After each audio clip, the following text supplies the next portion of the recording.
October 27th, 1984. Joe Todd, an interview with Mr. George Coser. And my mother's main name was Coser, and my daddy was Coser. What was your father's name? Willie Coser. Willie Coser. What was your mother's first name? Addie Coser. Her main name is spelled C-O-S-A-R, and Will is C-O-S-E-R. So you're ER. Yeah. Okay. When's your birthday? July 16, or 1908. 1908. Where were you born?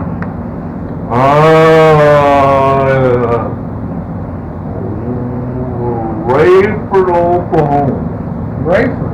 Raffert, west of Euchi. You born on the farm? Yeah, on a farm, around a blackjack tree. Was that your father's allotment? Yes, it was. Right. 160 acres. Right there where I was born. South of Raffert, Oklahoma, one little horse town. It was. Okay. Tell me about growing up with the farm. What did you do with the farm? Well, we raised corn, cotton.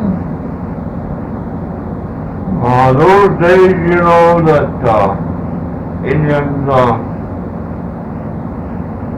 have a patch of corn up to live. Way back on. Corn is made up. It's 2-3 different corn. And some corn is, you can make about 5 different things to eat them. Like what? Yeah. Sake? Yeah. I ain't got to that yet. Yeah, okay. These youngsters today, we don't know anything about it. We think it's hominy. That's all we have to have. And feed a horse. That's squirrel or something other like that.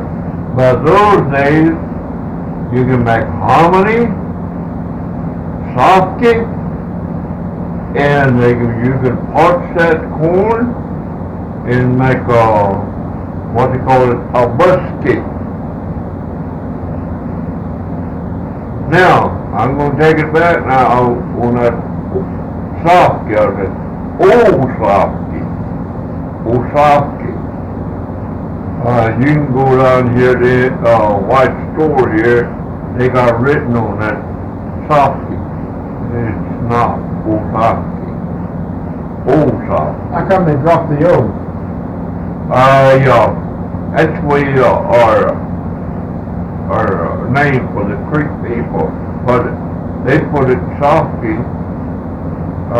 here in these stores because that's the English language, I guess. They just break it down maybe some way to sell and make people understand what it's about. And this buskey I'll tell you about, it's parch. They parch that corn and make it like instant tea you buy, instant coffee you buy. It's just about the same thing. In a lot of places I've been, in a lot of places people ask me, and I imagine he heard it.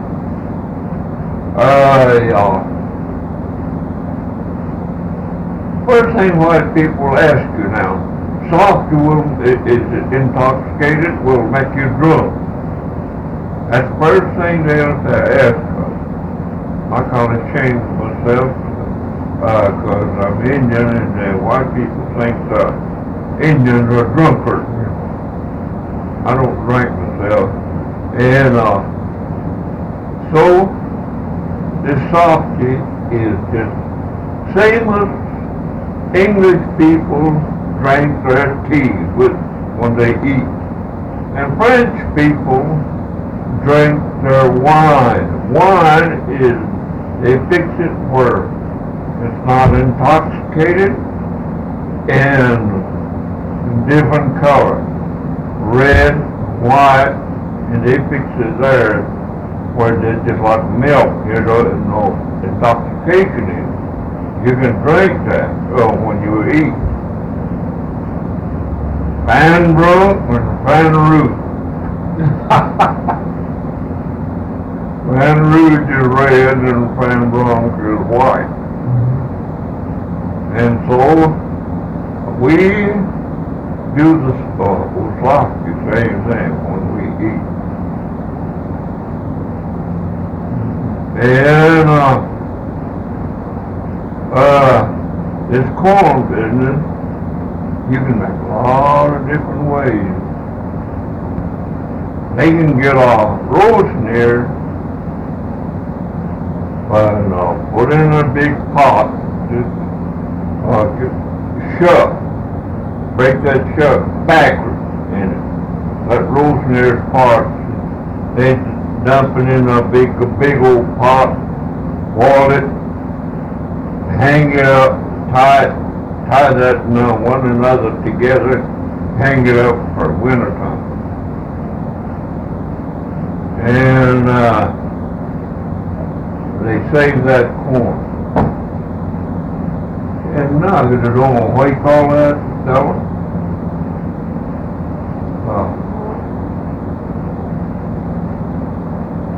They've got a name for that. Yeah, dried corn, but we have a name for it, but at the present time I can't. And that's what you do. You can, winter time you can shell it and eat that. You can cook it in the meat, anything else. So you did all those things on your farm?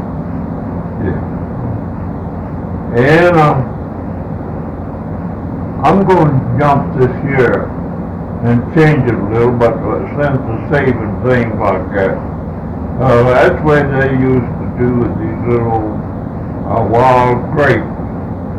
They go out and cut the stem, climb up a tree and cut the stems out and bunch them up and hang it out for winter time.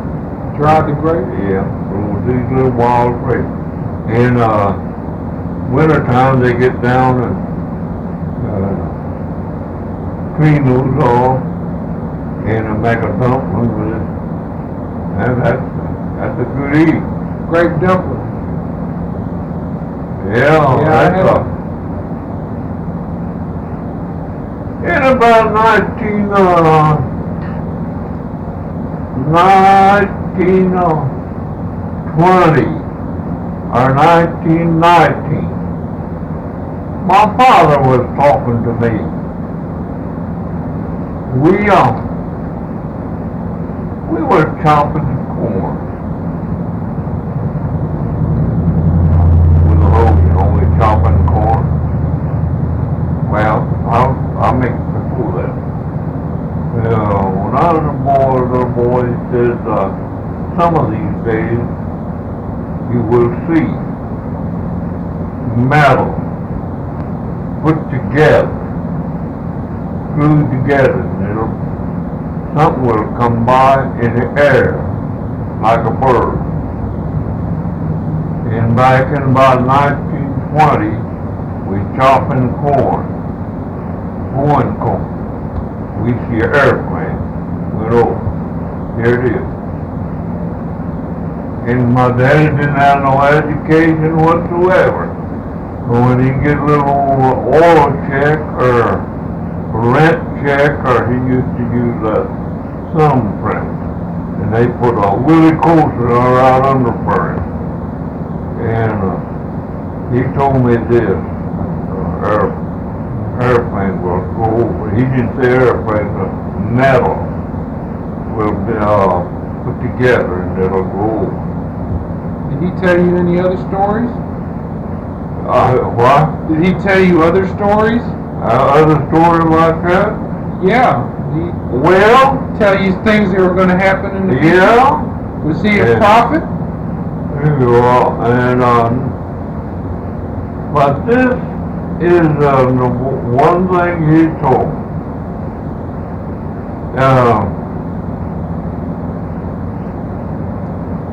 He'll tell me about coward, yeah, a person, when he sees fighting, he'll run off. He's a coward. He can't fight. He just, he said that kind of man will live long. And I got to be a preacher, and I've preached for 12 years. I've been wondering what that was. Whoever is so believing in me shall live. That's in the Bible. You know, I'll find out what he was talking about.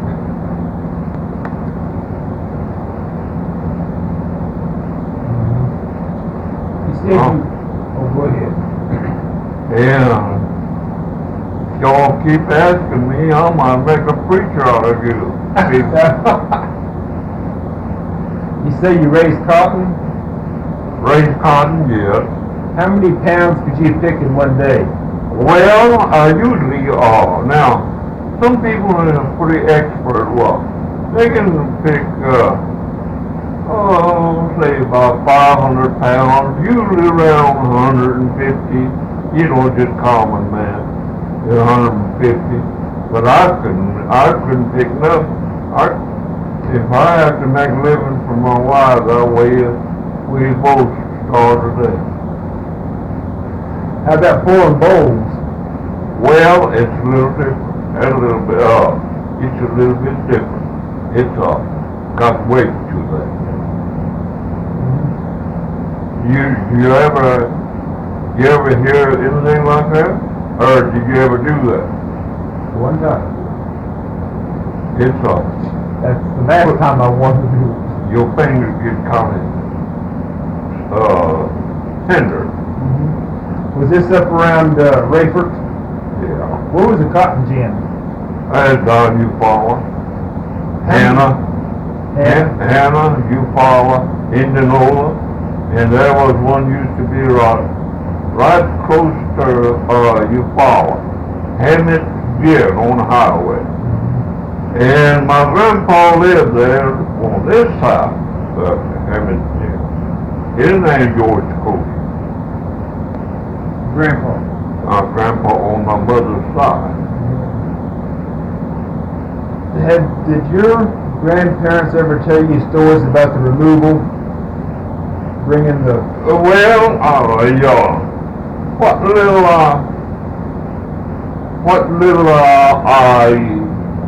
I translate down to my grandma and my great-grandma. My grandma was I was too small, but I still remember. She's the one traveling. Do you remember any stories that she told? Well, here's what she was told. White people, when they were on the way, when they traveling on the way on the ground, said in the Mississippi River, on the other side, that the white people get these Indians drunk, trade them some little stuff, and get them drunk. He said one Indian come to Mississippi River and he was drunk. He said, hoot, holler, but it was on the other side. He said, and she says that no doubt he got drowned. Because he said he wasn't fit to water or going through the water. And he said, There's no doubt. Lost in the war. And,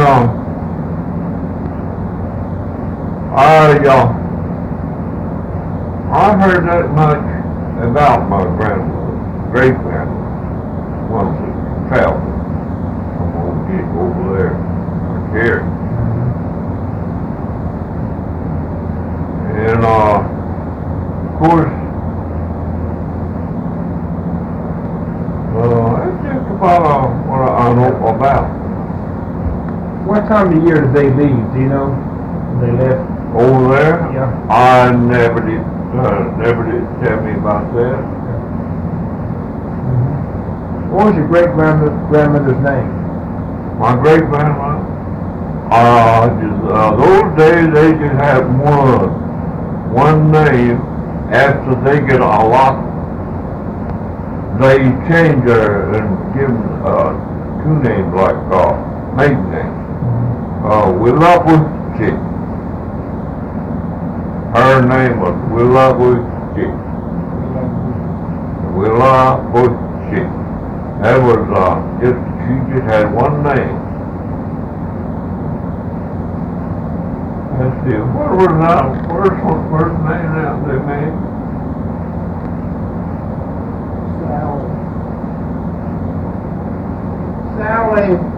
Sally Goody. Goody, Cato, C-A-T-O. Cato. They changed her name? Yeah. Gave her that They gave her the name in Gives allotment, it to them, you know, when they get an allotment. because they couldn't spell the other one. Oh. But No, they did a lot of Creek Indians that way. she just had one name. That's the they made up.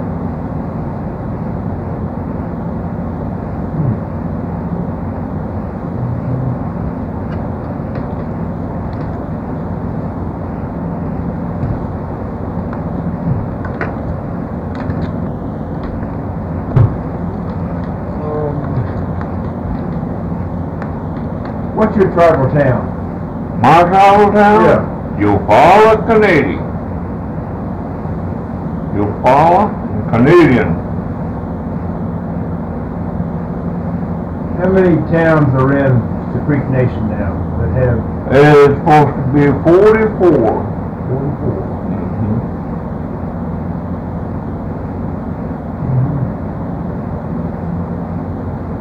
How many clans are in the Creek Nation?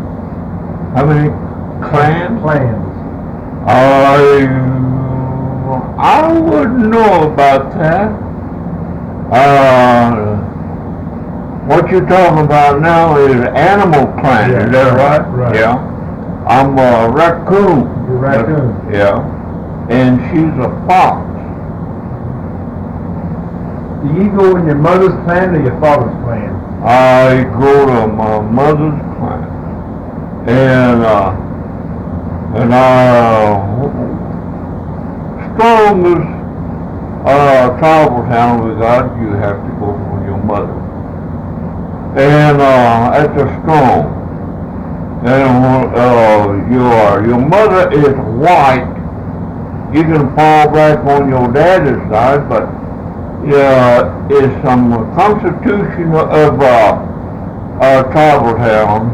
They got their own written in and sometimes you're not if your mother's white, you're not strong enough to be an officer of any kind. Now sometimes you can. They got written while it's okay while you can hold office, but there's a lot of them not strong enough to hold the office. When your mother is white, it's weaken your office. In other words. Have you held office? To me? Yeah. No, well, yes. Chairman. The tribal town that you follow. What do you do as chairman? Chairman? Well, Claude Cox done away with that. He said too expensive to have a different tribal town have meeting. And he done away and he put representatives in just like white. Just the same procedure as Oklahoma City. And he had to pay out, I don't know, $50 or $1,600 every time they had meeting. And when the tribal town used to meet, sometimes they give them $5.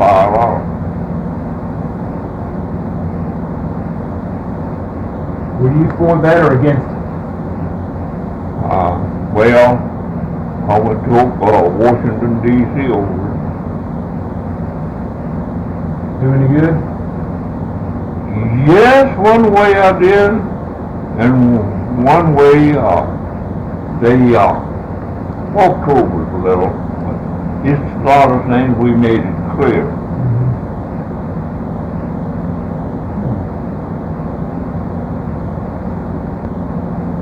What are the origin of the clans, like the Racoon clan?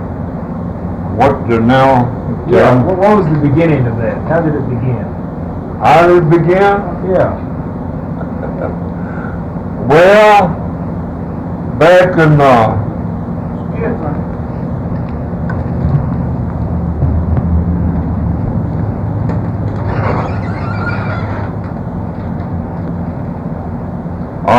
back in Alabama, Georgia, somewhere, when they did.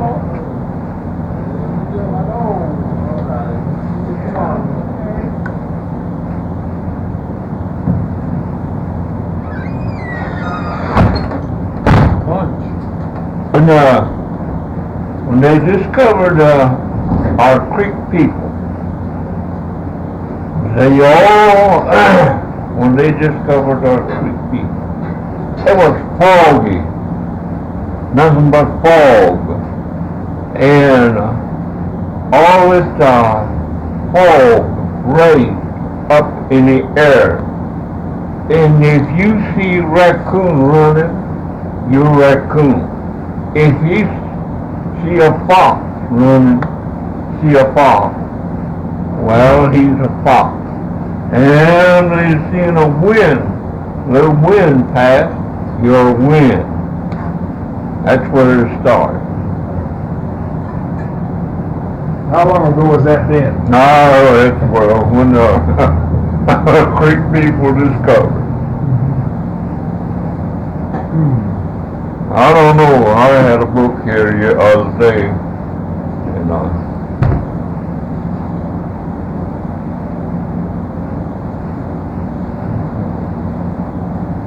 What's in there? he's a lot of things.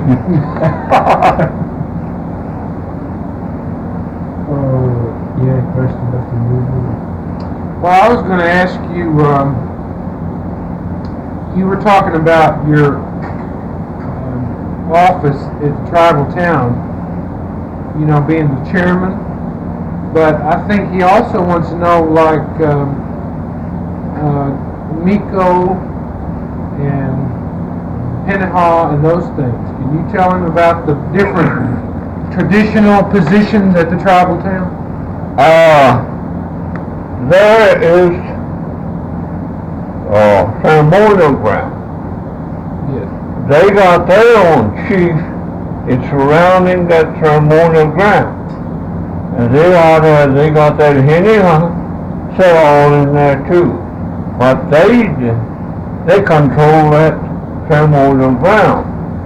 I was supposed to control my tribal town. You were representing the people. Yeah, representing you follow people.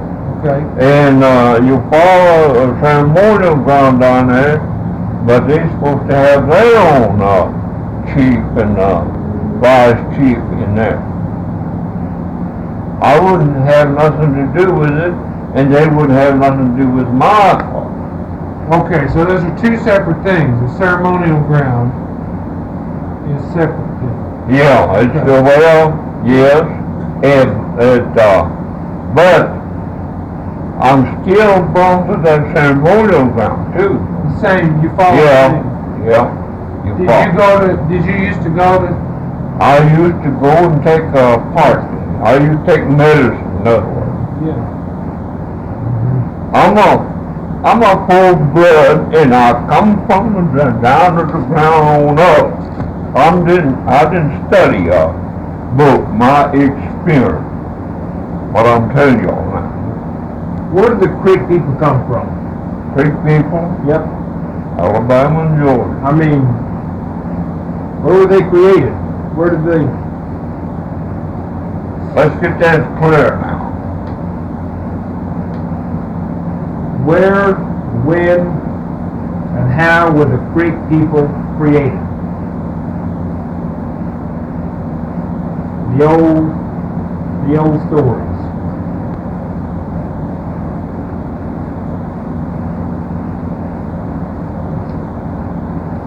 Come here, let's get this thing straight. They're asking you, not me. Like the Cherokees came from the Sky Rock. Yeah. Where did the Well, Creeks they come say the from? creek come from the earth, come from the ground. And then some say they come across from overseas. Oh, well, here's Another way of the, thinking, they come from the ground. and there's a white fella down at the museum was asking, and he tried to cut me off same time when I was talking. You know, says Indian was here. Indian was here. And they went up there toward New York, and way up in there and see the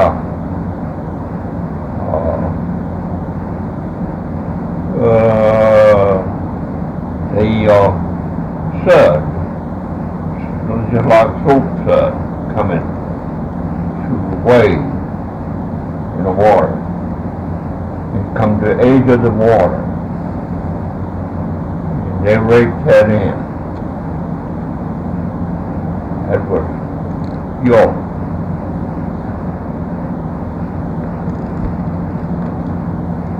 And they say they won't talk to Indians, you know. Give us a little strip of land, just about wide as cowhide.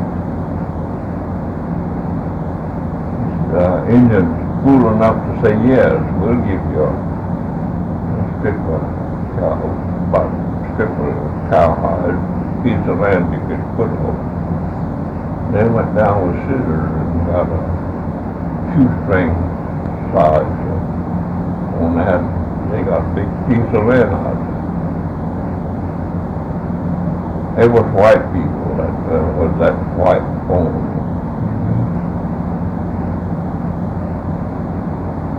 You know, this white boy,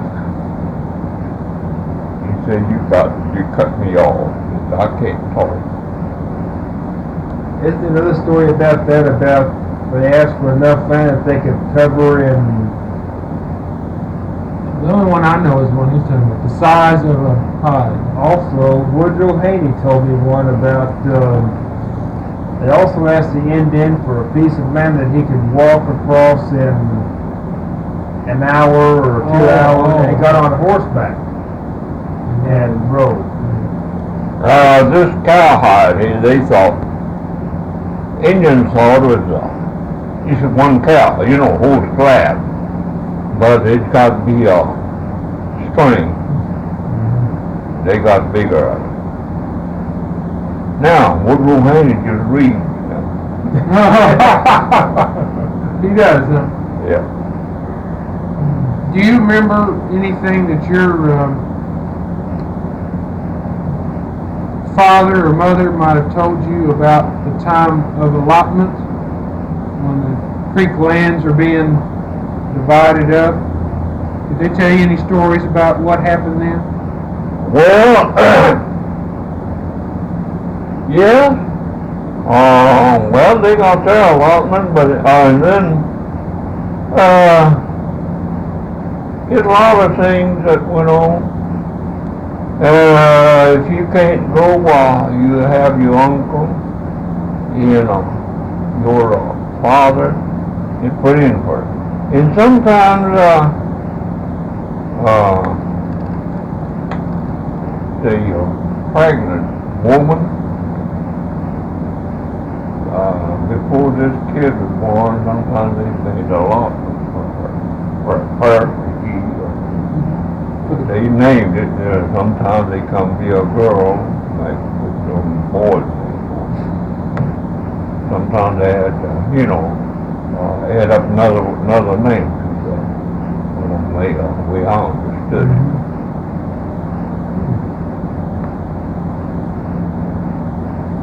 Where'd you start the school? Where? Yeah. Who? Me? I started a little bitty country school. Had a notch in that building where you can sit down and see through it. They call it 62 south of Raffert. In later time, they built a bigger school. It was a little beyond about half a mile. It was 62. Then a little bit of Raffert, because I live right there where it was on the other district, but it's near on Raffert district. And finally we separated and come over here in yonder. Then I went to Euchi boarding school at Sapapa. You didn't go, was Eufaula boarding school a girls' school? Yeah, it was girls' school. She went. To Eufaula, I see, okay. And then I went to Colony, Oklahoma. Seger? Seger. How'd you find it? He's been talking to a lot of people. Tell me about the Euchi school. Well, it was an old boys' school when I went. You go to home 1 or home 2? Home 1.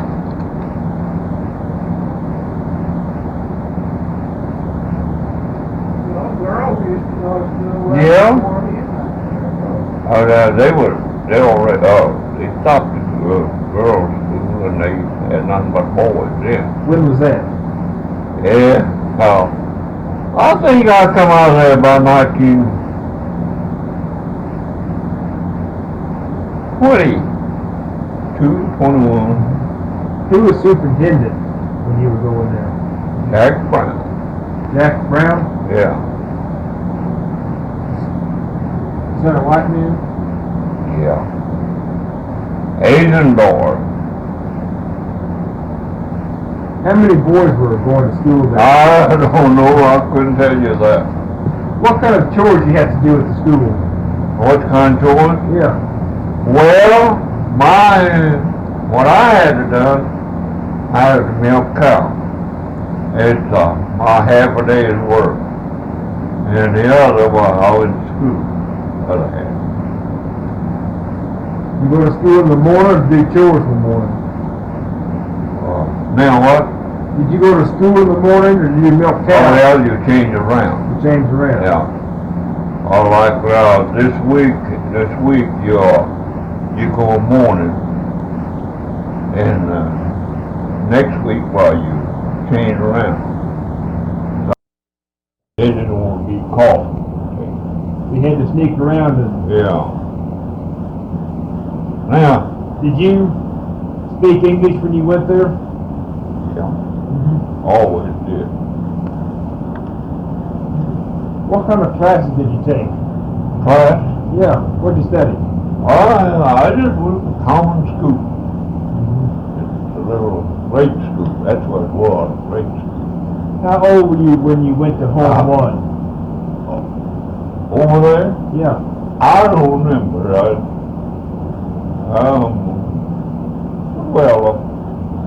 About 15 or something. I don't know. Just wait a minute. Then how many years before you went to home two? I was at home one. Okay, you didn't go to home two? What was the difference in home one and home two? They just according to the age of boys, young boys. Young boys were at home too. When home one was growing boys, they less responsibility than little ones. And that's why they had so many matrons like the other place. You lived in the dormitory? Yeah. What was the inside of the dormitory like? What did it look like? Well, clean. You had to get on your knees and scrub that floor. Rows of beds? Yeah, and a big dormitory is big, and now I got my mind on Colony, Seger now. This place was a big dormitory. How'd you heat it in the wintertime? Well, it's I think they had some heaters and all, everything just. Was it wood, coal, oil, or? Oh, it was cold there. Cold? Yeah.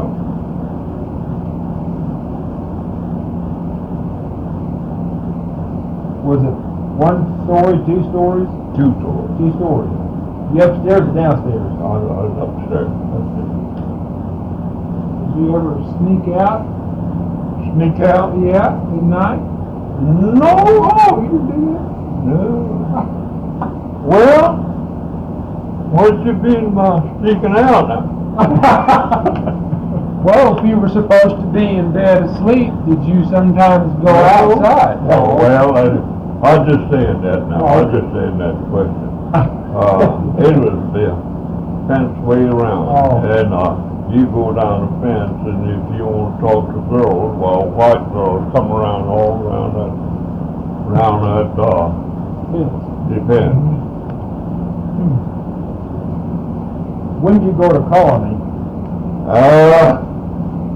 Now it's about 19, 20 years, or 23 somewhere. Was John Seger still there? Who? John Seger, the guy that started the school. Yeah. Let's see now, I'll take it back. I think he's already quit. Okay. Yeah. But his, I can't think of his, other guy took over. He was, now I can't think of his name now.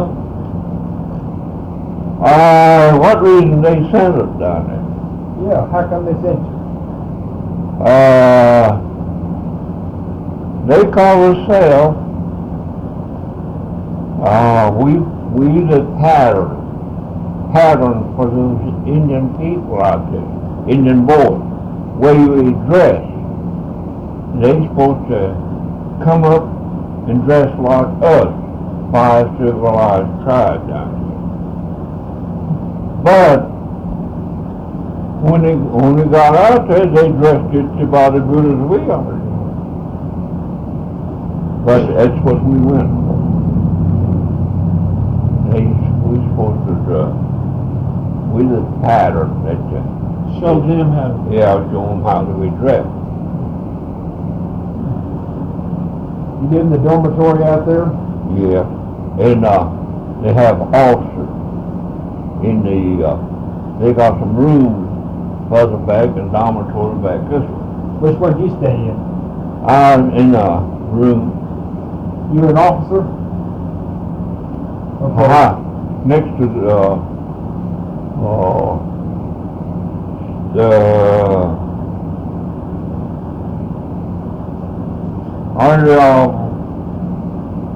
one of the overseers that boy,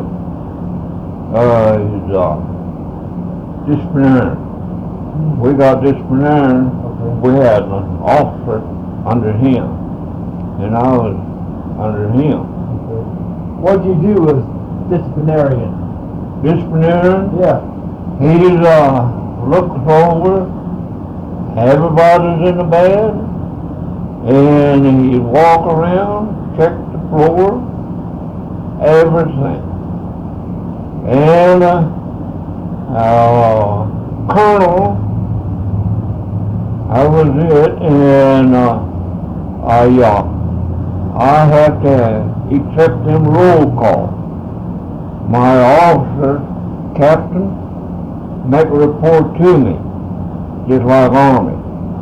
And they get how many action, everything, and I'll take it, and if I have action that day, that morning, I have to find out why, where. How many boys did you have to watch over? It was 3 companies. How many in each company? I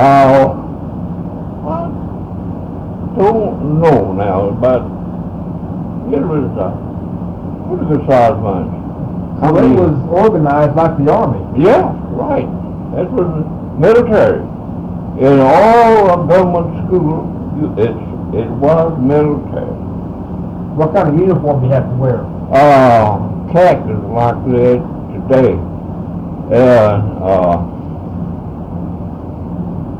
In Sunday, they have stand inspection. Sunday, they stand inspection and go to church. March to church. Come back and going in a chow line, you have to be in line. They hang a flag by saluting. I salute for them people. And we hang the flag and go. Did you grow your own food at Seger like you did at Euchi? Yeah. But I learned better, more than I did Seger. I mean college, support. Because they put a strict on their military life. Yeah. How long were you at Seger? About 3 years. 2 years? Where'd you go when you left there? I just quit. Just quit. Who was superintendent? Attendant at Seger. Now then it's come to me. Acres.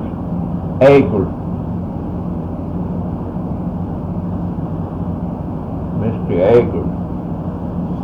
So when you got through there, where'd you go? I didn't. You come back? Yeah, come back. To Raffert? Well, yes. Did you go And I could have had you didn't ask me what kind of job I done. I was going to ask. Huh? What'd you do? I was a barber. A barber? Yeah. Cut hair. Half a day.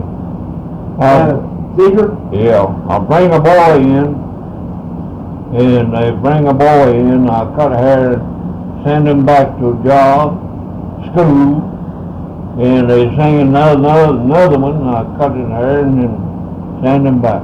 That was my job. And employee, I have to charge them. Tell me, what did the inside of your room look like? How was it furnished at Seger? Where I were? Yeah, where you stayed? They had a drawer just like that, and everything just was set up in the office. Okay, But, you had the bed? Yeah. Your bed had to be fixed like in the Army. How many, one per room or two per room? What's that, bed? Yeah, how many? According to like captain, high officer has about four of them. I believe it's about 4. How many were in your room? How many what? Were in your room with you? About 4. 4? And the other room has the same thing. The high officer has their room, sergeant on down has theirs. Was it a 1-story, 2-story building? 2 stories. What was it made of? Name? No, was it made of stone or wood? Brick, Brick. yeah. What kind of work did you do when you came back to Raffert? I didn't do much for farming. For 9 years. 9 years. Tell me about the Depression, 1930s. Depression? Yeah. Being a painter too, at home.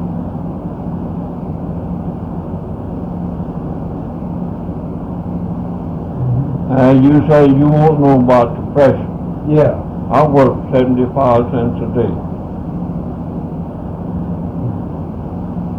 Doing whatever you could? I was painter and I paint. Houses. And when I paint a house, barn, garage, outside toilet, everything, about $12. 75 cents. People sometime over there, white people, they get this cut wood for sorghum. That is church. I explain this to them, y'all might not be country boys. You are? I was born and raised up by Bartlesville. Bartlesville. Yeah, Grandpa used to make sorghum. Yeah? Yeah. You would stick your finger down there and swap it. Yeah, Grandpa, yeah, I didn't. All I did was haul hay. Where you was born? I was born in Dallas, Texas. Dallas? Yeah. Oh, no. We want to talk about you though. Yeah, tell me about making sorghum. Do what? Tell us about making sorghum. I don't know too much about it, but I know I had a mule pulley go around and squeeze that juice out and cook it all right.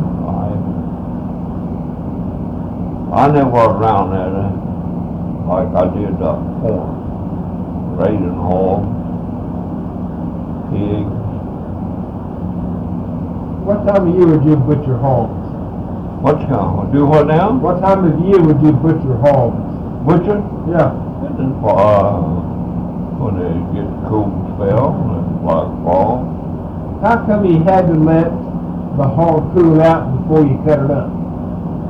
Well, why do Yeah. you wait till you got to hang it up and let it cool? How come? How come? Yeah. Well, you can't dump one another on top of another when it's hot. It's spoiled. And you separate those things, that meat, and put salt on it, thick salt, that'll take care of it. Then, another time you can hang it out in the smokehouse, they call it, and put that smoke to it. You make that smoked meat. What kind of wood would you use to smoke it? Well, hickory, or mostly, yeah. How do you cure hams? I cure ham? Yeah. Just like I said, they rub down with salt, hang them out. And I've heard some people use a liquid smoke. liquid smoke. Yeah? You ever do that? No, I never did. That's kind of getting modern. I even kill a goat. I'll kill a goat and barbecue that. I can fix it where you all can eat it. Some people don't like it. Cabrito? Do what? You ever have cabrito? Yeah. That's goat from Mexico. Way I done, you hang it upside down, cut his throat.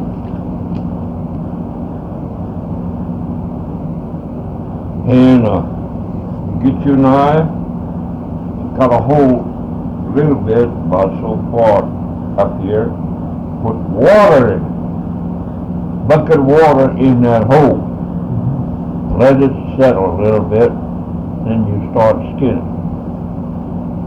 All you doing is that hair, hide, touch that meat, but leave the odor, and you put water in it before you do it. You gotta take care of it.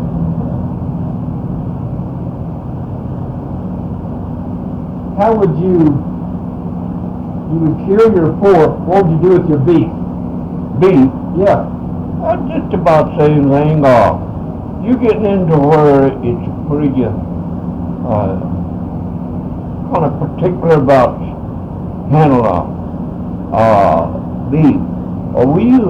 Indian people has 2-3 different ways to take care of. Sometimes they set under fire.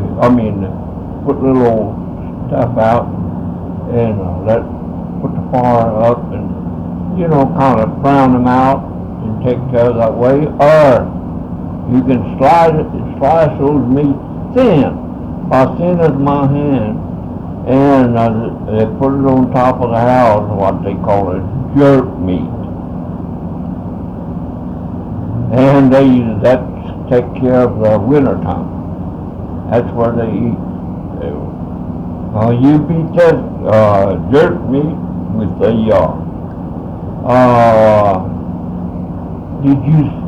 somebody ever tell you about that beating corn with that block? You got anything? What do you call that? Corn block. Yeah. And you put that meat in there and beat it. You cook your meat with the onion. Man, you never did see anything like it. Is that your favorite dish? That's my favorite dish, and wild onion. You can give me wild onion any day. They're good. Yes, good. Mama used to fix that. George, what's the Creek word for that? Kijabi is that long. Long wood? Yeah. And what stands on the ground? Kizo. Kizo? Yeah. Kijabi and Kizo? Yeah, Kijabi and Kizo.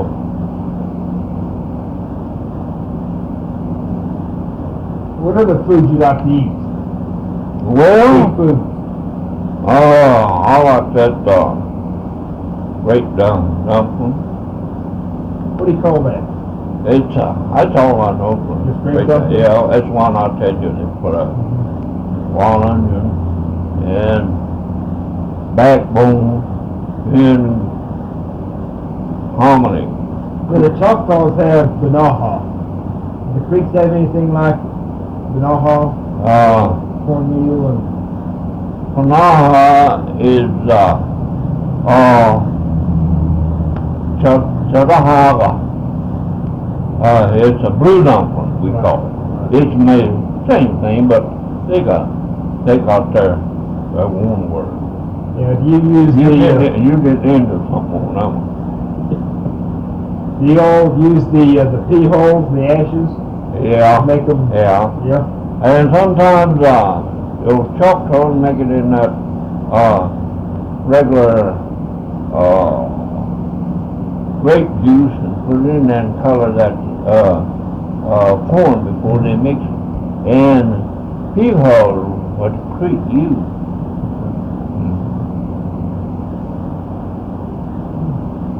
What about medicines?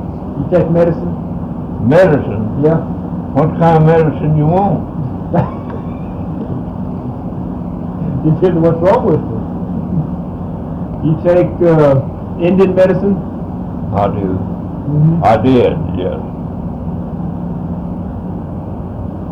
What about, remember the flu epidemic of 1918? 1918? The big flu epidemic. Right at the end of World War I. Well, give me a lowdown of it. Now, You know, the big war in Europe, World War I. All the soldiers came back, they brought the flu with them when they came back. And it swept the whole nation in 1918, 1919. Well, my brothers, I have two half-brothers. We live out in the country, and they come back and they were, one of them stayed in for over 2 years, and the other one stayed about 60 days. And that's all war's over then. And they all come in. Did many people around here have that flu? Or were you at the school when that was? Yeah. Oh, I was a small kid then when when they coming in. Yeah. Yeah. What would, if someone had a cold, what kind of medicine would you use for a cold? Cold? Yeah. Well, that's something that's I wouldn't hardly answer. You do know, you're a white man. Mm-hmm. You do know, Right. and you do know too. Indian must have had something. Them days we didn't have no big cells. Them days we didn't have no mentholatum, and we all lived. And there must be something that we got that handles our people. Mm-hmm. And my great grandma that come from Alabama, they say she down on West Eufaula, is a little Indian church called West Eufaula Church. And she used to live right just about 200 yards out there by that church. And they have some people come around her place. They just camp all around, patients, and the doctors and people, and they go home. That's kind of medicine she had. And my grandmother, she took over when they passed away, and she done pretty good work at that too. Did you ever help her? Who's that? Me? Did you help your mother or your grandma? Well, my mother knows a little, but She didn't teach you? no. Would you tell us if you did? Do what?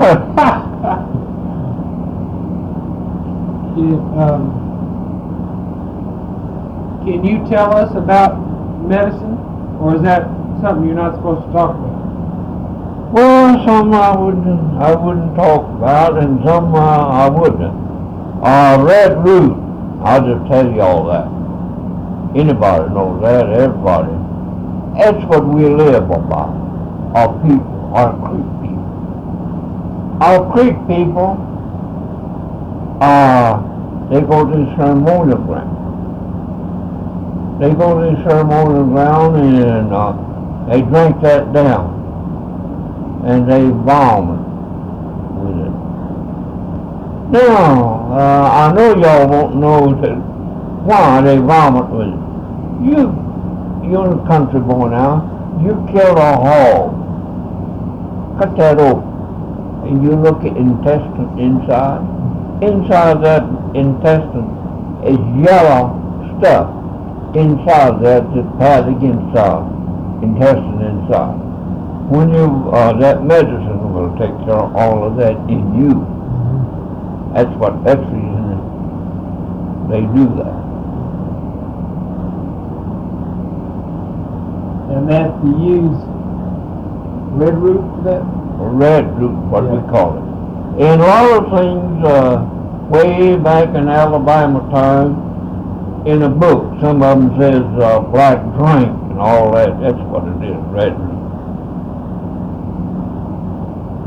And there is same time. There is what's called possum, little old root. that goes in that too, but, they don't go together, but I think they got it separated. Those people come down there and had rosemary.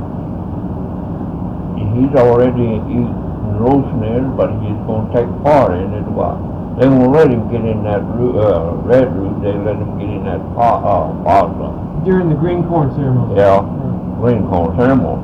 And this, then, if you've been drinking before 4 days, you can't get in that red root. You have to go to pasta. Them two have to go in there. They won't let them drink in out of there.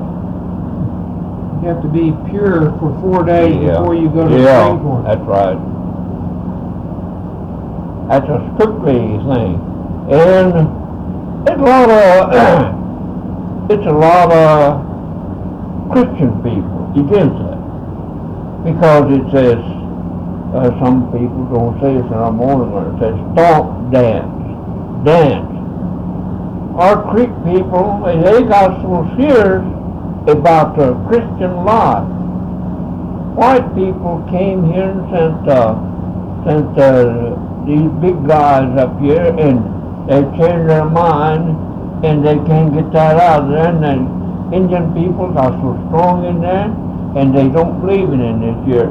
But that was our church begin with, that ceremonial ground. From Alabama to here, that was our Christian work, our church.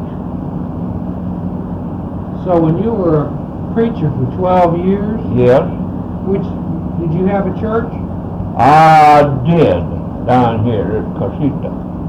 Big casita? Yeah. Did you also go to the ceremonial ground? I didn't, but of course I still believe in one of them. Did they make you quit going to the ceremonial ground? No, you don't.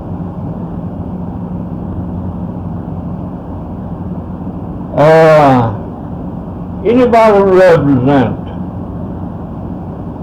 like ceremonial ground, they wear feathers and stuff. Down here, that church, to see you wearing a feather, you sin it. And just like anybody else, just like white boy wearing a cap, baseball cap, you know he likes to play ball. And you see one wearing a big old hat, he likes to fool with a horse or something like that. You know, he represents himself or what sport he likes. That's just about the same as wearing a feather. But just like I said, Indian people, they just got too strong. I did.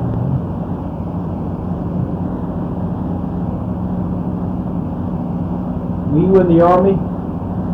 Yeah, a little bit. When? Huh? When? When? Yeah. 42.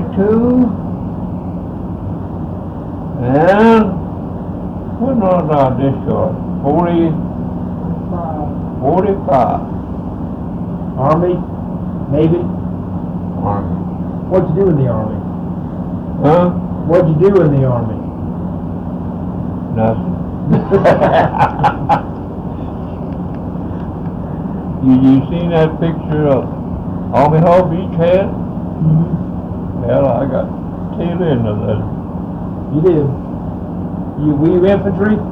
No, as in medics, assigned to pick up those people. What unit were you in? What unit? Yep. General Hospital.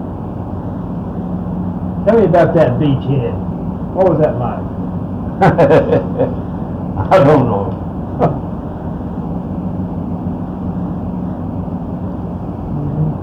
Well, they kill a lot of our boys.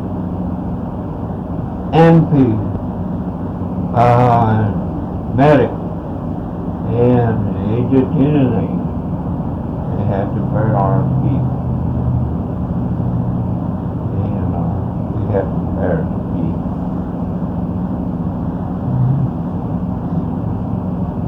You did a lot of that. don't matter what, most of the time, when they capture a town, we occupy it after the beachhead. When they start moving out, we occupy the town. They take off, say about a few of them down there in front in the guard where they capture town. You go. They always hit me, you go.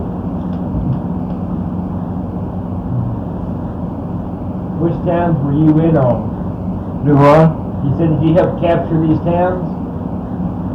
They captured,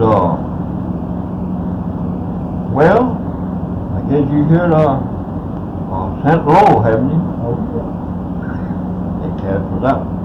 Did you go in? Did you help capture St. Louis? I've seen it, yeah. Tell me about it. How bad was St. Louis? Mine was that deep. About two. And they cut that St. Louis down to a ground. On one end of it was church house. They cut the top off of that church, and the rest of it's gone. And that town was about big as Henrietta down here. It reminded me of Henrietta.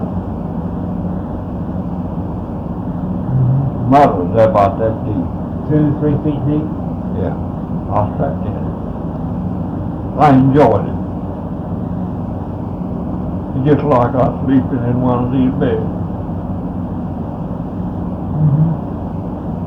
How long you in St. Louis? Well, we were in there about 2 weeks. And of course, after the war, we went to Seger. I flew it. I've been all time. What did you do on BE Day? Well,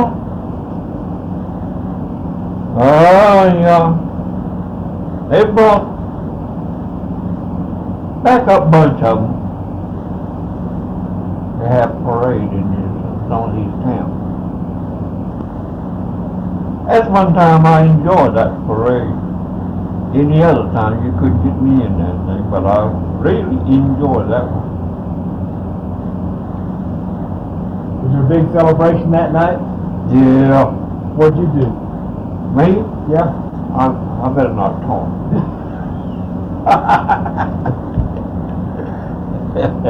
No, we all, they make a mistake. Nobody started shooting nothing. What they did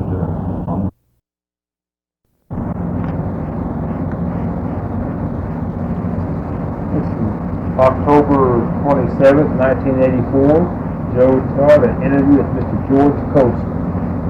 And my mother's main name was Coser, and my daddy was Coser. What was your father's name? Willie Coser. Willie Coser. What was your mother's first name? Addie Coser. Her main name is spelled C-O-S-A-R, and Will is C-O-S-E-R. So you're ER. Yeah. Okay.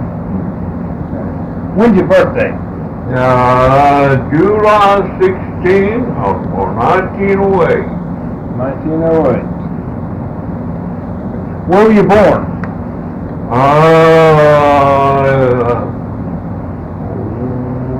Raffert, Oklahoma. Raffert. West of Euchi. You born on the farm? Yeah, on a farm, around a blackjack tree. Was that your father's allotment? Yes, it was. 160 acres. Right there where I was born. South of Raffert, Oklahoma, one little horse town. It was. Okay. Tell me about growing up with the farm. What did you do with the farm? Well, we raised corn, cotton. Those days, you know, that Indians have a patch of corn enough to live. Way back on. Corn is made of it's 2-3 different corn, and some corn is you can make about 5 different things to eat them. Like what? Yeah. Softy? Yeah. I ain't got to that yet. Yeah, okay. These youngsters today, we don't know anything about it. We think it's hominy, that's all we have to have. And feed a horse, that's squirrel eater or something other like that. But those days, you can make hominy, softy, and you can parch that corn and make what they call it, a buskey. Now, I'm going to take it back now on that softy, I said, old softy. You can go down here to the white store here, they got written on that softy. It's not old softy. Old softy. How come they dropped the O? Yeah.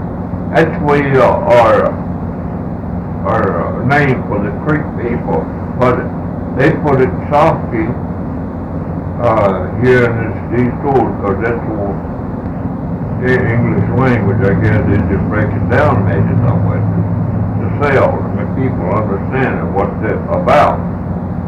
And this a buskey I'll tell you about, it's parch. They parch that corn and make it like instant tea you buy, instant coffee you buy. It's the same. It's just about the same thing. In a lot of places I've been, in a lot of places, people ask me, and I imagine he heard it.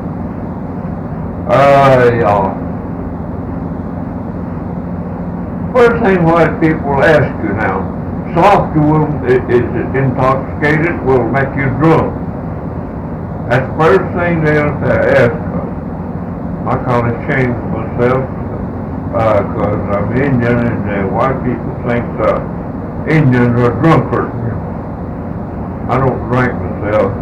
And so this softy is just same as English people drink their tea when they eat. And French people drink their wine. Wine is, they fix it where it's not intoxicated and different colors. Red, white, and they fix it there where it's just like milk, you know, no intoxication in it. You can drink that when you eat. Fan drunk and fan root.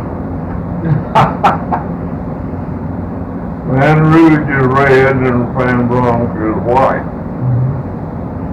And so we do the same thing when we eat. And this corn business, you can make a lot of different ways. They can get a roasting here and put in a big pot, just shuck, break that shuck backwards in it. That roasting here part, they dump it in a big old pot, boil it, hang it up, tie that one another together, hang it up for winter time. And they save that corn. And now they don't know what you call that, fella?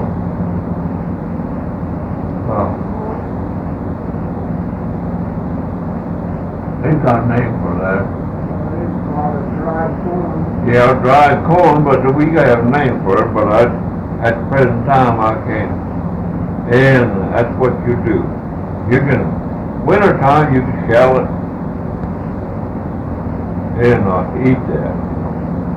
You can cook it in the meat, anything else. So you did all those things on your farm? Yeah. And I'm going to jump this year and change it a little, but since the saving things like that, that's what they used to do with these little wild grapes. They go out and cut the stem, climb up a tree and cut the stems out and bunch them up and hang it out for winter time. Dried the grape? Yeah, so these little wild grapes. And winter time they get down and clean those off and make a dumpling with it. And that's a good eat. Grape dumpling? Yeah, that's in about 1920 or 1919, my father was talking to me.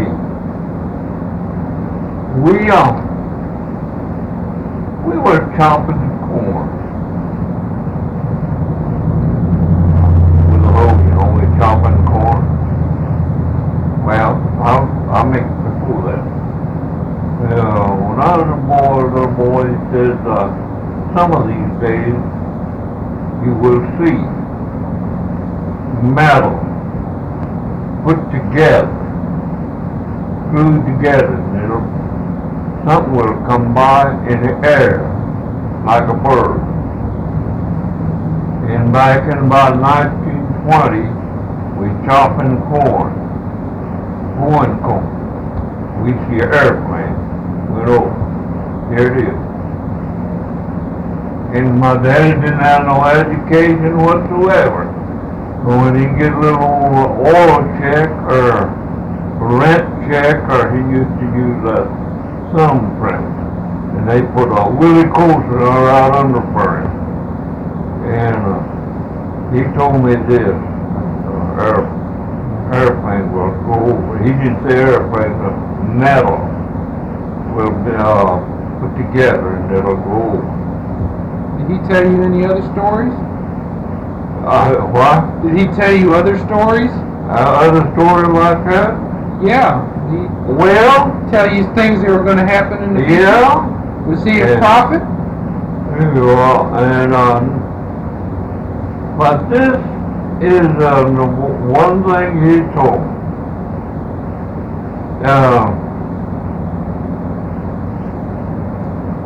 He'll tell me about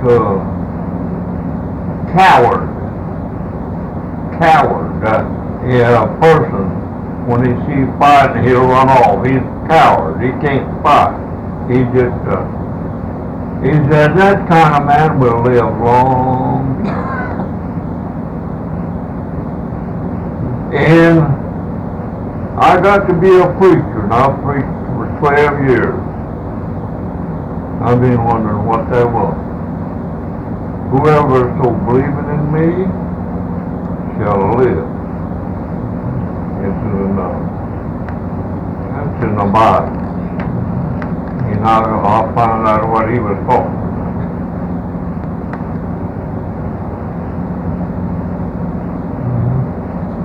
He said go ahead. And y'all keep asking me, I might make a preacher out of you. You say you raised cotton? Raise cotton, yes. How many pounds could you pick in one day? Well, I usually now, some people are pretty expert. Well, they can pick say about 500 pounds, usually around 150, you know, just common man, 150. But I couldn't pick nothing. If I have to make a living for my wife, that way we both started that. How about pulling bowls? Well, it's a little different. It's a little bit different. It's got weight to that. You ever hear anything like that? Or did you ever do that? One time. It's That's the last time I wanted to do it. your fingers get kind of tender. Was this up around Raffert? Yeah. Where was the cotton gin? That's Eufaula. Hannah, Eufaula, Indianola, and there was one used to be right close to Eufaula. Hammett Gin on the highway. And my grandpa lived there on this side of Hammett Gin. His name's George Coser. Grandpa.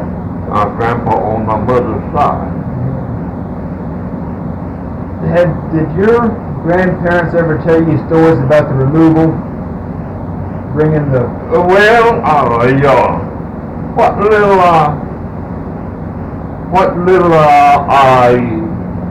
I translated down to my grandma and my great-grandma. My grandma was I was too small, but I still remember. She's the one traveling. Do you remember any stories that she told? Well, here's what she was told. White people, when they were on the way, when they traveling on the way on the ground, said in the Mississippi River, on the other side, that the white people get these Indians drunk, trading some little stuff, and get them drunk. He said one Indian come to Mississippi River and he was drunk. He said, hoot, holler, but it was on the other side. He said, and she says that no doubt he got drowned. Because he said he wasn't fit the water or going through the water.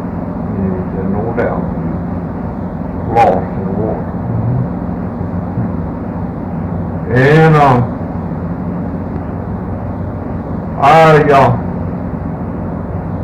heard that much about my grandmother, great-grandmother, once it traveled.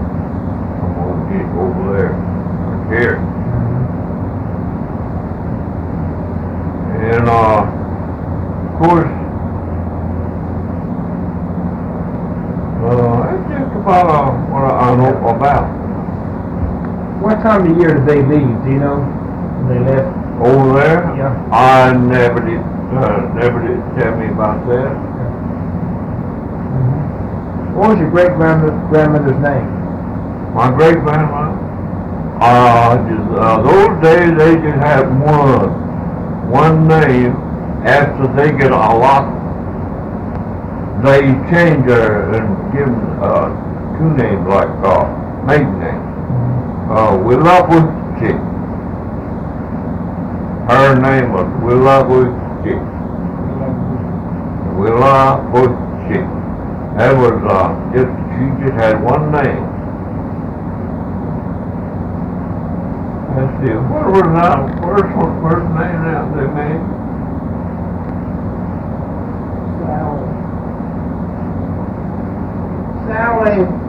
Sally Goody. Goody, Cato, C-A-T-O. Cato. They changed her name? Yeah. They gave her that They gave her the name. name in allotment. Give that to them, when they get an allotment. Because they couldn't spell the other one. Oh. No, they did a lot of Creek Indians that way. She just had one name. That's the reason they made up.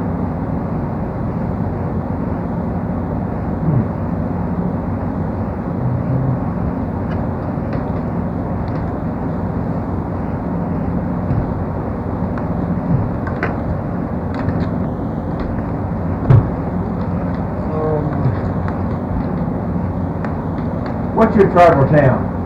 My tribal town? Yeah. Eufaula, Canadian. Eufaula, Canadian.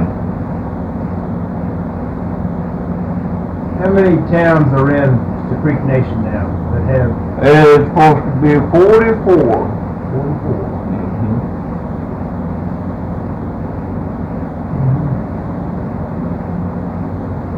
How many clans are in the Creek Nation? How many clans? Clans. I wouldn't know about that.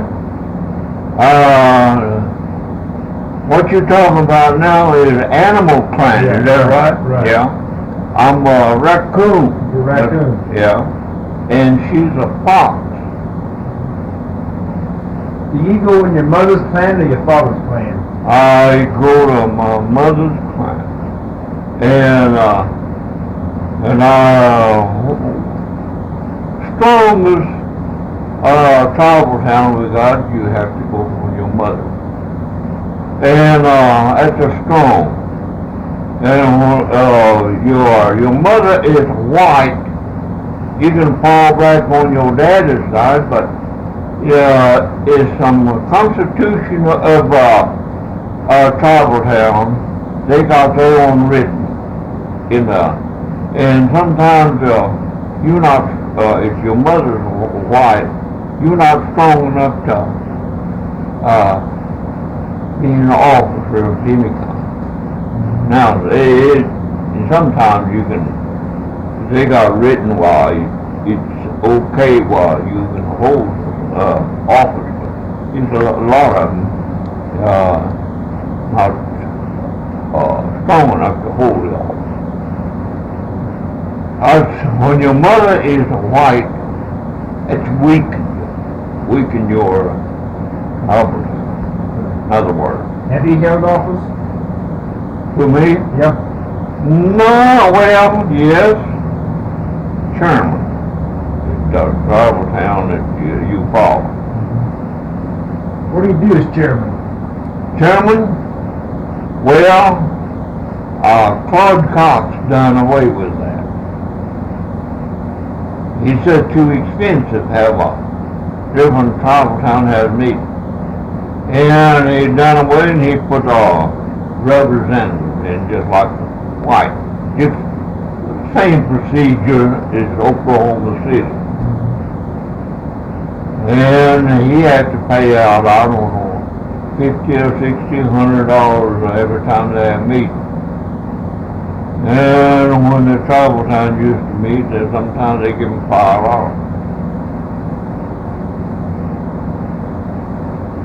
Were you for that or against it? Well, I went to Washington, D.C. over it. Do any good?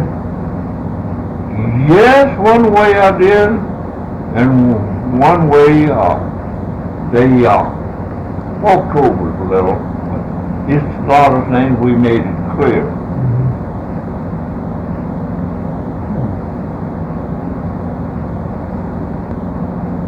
What are the origin of the clans, like the Racoon clan? What the now? Yeah. What was the beginning of that? How did it begin? How did it begin? Yeah. Well, back in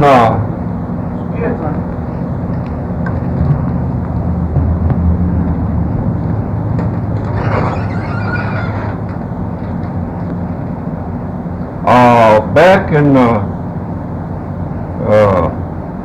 Alabama, Georgia, somewhere, when they did.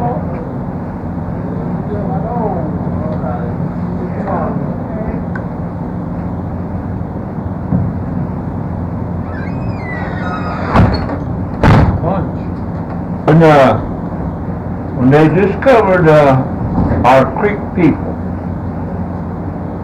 they all, when they discovered our Creek people, it was foggy, nothing but fog, and all this fog raised up in the air. And if you see raccoon running, you're raccoon. If you see a fox running, see a fox.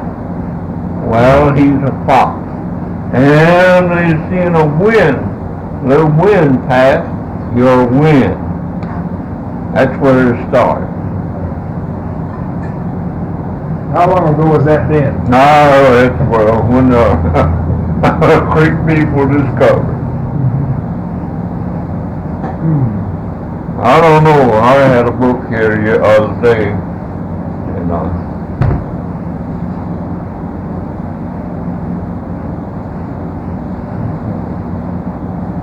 What's in there? he's all the same.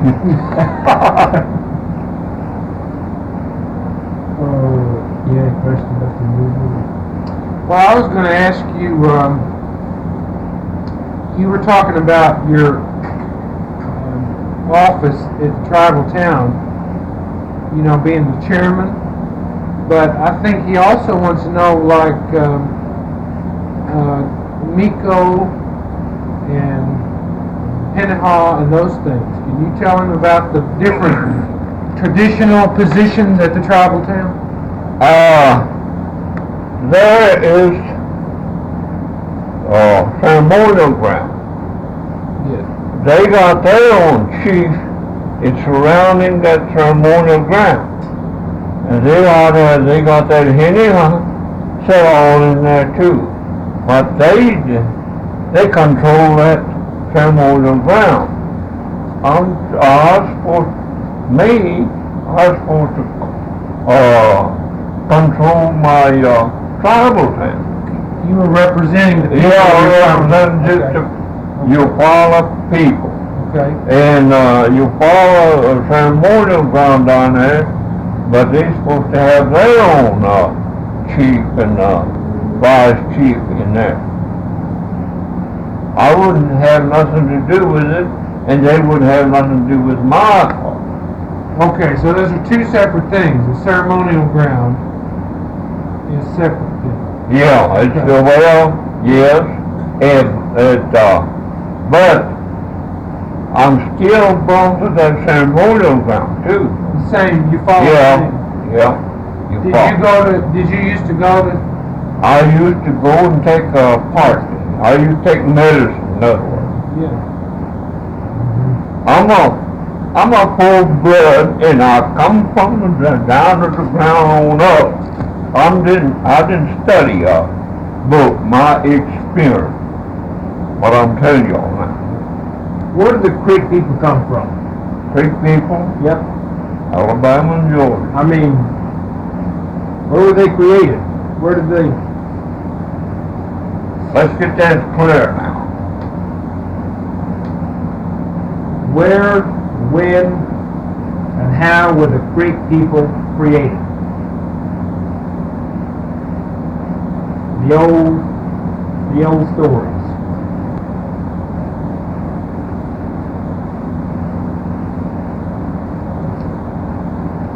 Come here, let's get this thing straight. They're asking you, not me. Like the Cherokees came from the Sky Rock. Yeah. Where did the Well, Creek they come say from? the creek come from the earth, come from the ground. And then some say they come across from overseas. Oh, well, here's Another way what, of thinking, they come from the ground. and there's a white fella down at the museum was asking, and he tried to cut me off same time when I was talking. You know, says, Indian was here. Indian was here. And they went up there toward New York, and way up in there and see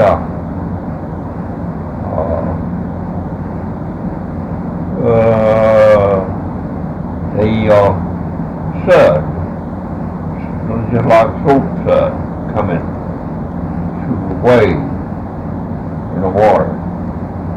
It come to the edge of the water. And they raked that in. That was York.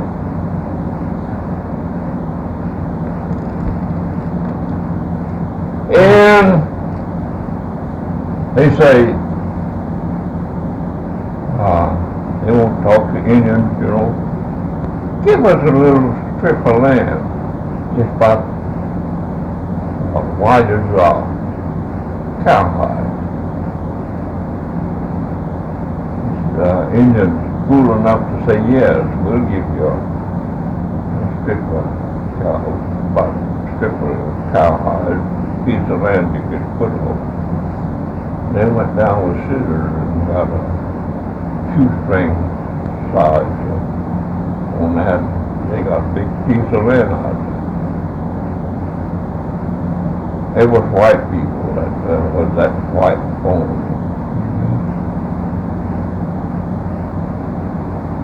You know, this white boy. He said, you cut me off. I can't talk. Isn't there another story about that, about when they asked for enough land that they could cover in? The only one I know is the one he's talking about, the size of a hide. Also, Woodrow Haney told me one about, they also asked the Indian for a piece of land that he could walk across in an hour or 2 hours, and he got on horseback and rode. This cowhide, they thought, Indians thought it was just one cow, you know, whole slab, but it's got to be a string. They got bigger out of it. Now, Woodrow Haney just reads. He does, huh? Yeah. Do you remember anything that your father or mother might have told you about the time of allotment, when the creek lands are being divided up? Did they tell you any stories about what happened then? Well,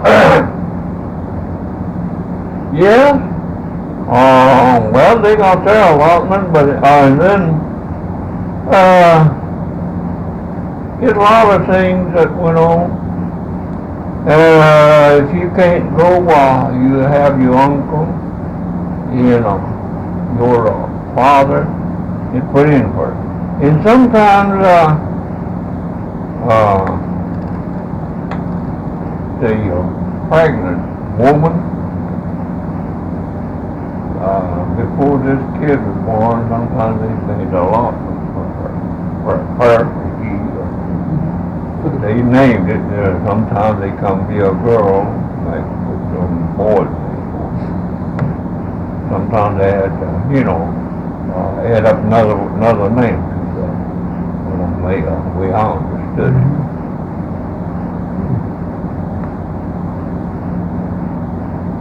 Where'd you start school? Where? Yeah. Who? Me? I started a little bitty country school, had a knots in there in that building where you can sit down and see through it. They call it 62 south of Raffert. In later time, they built a bigger school. It was a little beyond about half a mile. It was 62. Then a little bit of Raffert, because I live right there where it was on the other district, but it's near on here on Raffert district. And finally we separated and come over here in yonder. Then I went to Euchi boarding school at Sapapa. You didn't go, was Eufaula boarding school a girls' school? Yeah, it was girls' school. She went. To Eufaula, I see. Okay. And then I went to Colony, Oklahoma. Seger? Seger. How'd you find it? He's been talking to a lot of people. Tell me about the Euchi school.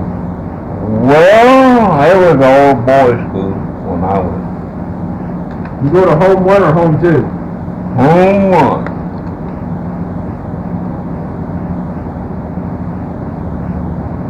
Well, girls used to go to school. Yeah?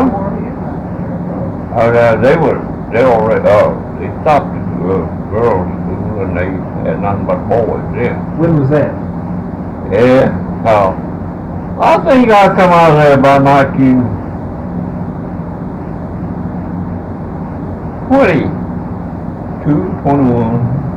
Who was superintendent when you were going there? Jack Brown. Jack Brown? Yeah. Is that a white man? Yeah. Asian boy. How many boys were going to school there? I don't know, I couldn't tell you that. What kind of chores you had to do at the school? What kind of chores? Yeah. Well, what I had to do, I had to milk cow. It's my half a day's work. And the other, well, I was in school, other half. You go to school in the morning or do chores in the morning? Now what? Did you go to school in the morning or did you milk Oh, cows? well, you change around. You change around? Yeah.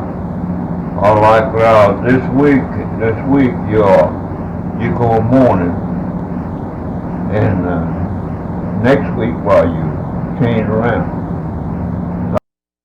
They didn't want to be caught. We had to sneak around and... Yeah. Now. Did you speak English when you went there?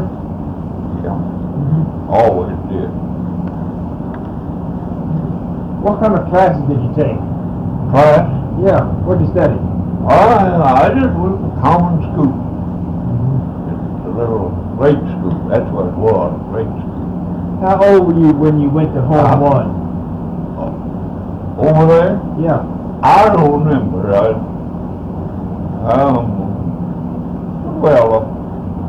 About 15 or something. I don't know. Just wait a minute. And how many years before you went to Home Two? I was at Home One. Okay, you didn't go to Home Two? No. What was the difference in Home One and Home Two? They just according to the age of boys, young boys. Young boys were at Home Two. When Home One was growing boys, and they less responsibility than little ones. And that's why they had so many matrons like the other place. You lived in the dormitory? Yeah. What was the inside of the dormitory like? What did it look like? Well, clean. You had to get on your knees and scrub that floor. Rows of beds? Yeah, and a big dormitory is big, and now I got my mind on Colony, Seger now. This place was a big dormitory. How'd you heat it in the wintertime? Well, it's I think they had some heaters and everything just. Was it wood, coal, oil, or? It was cold. Yeah. Cold? Yeah.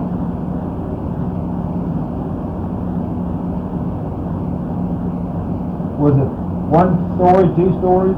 2 stories. 2 stories. You upstairs or downstairs? I was upstairs. Did you ever sneak out? Sneak out? Yeah, at night? No. Oh, you didn't do that? No. Well, what's you been sneaking out now? Well, if you were supposed to be in bed asleep, did you sometimes go outside? Oh, well, I just saying that now. I just saying that question.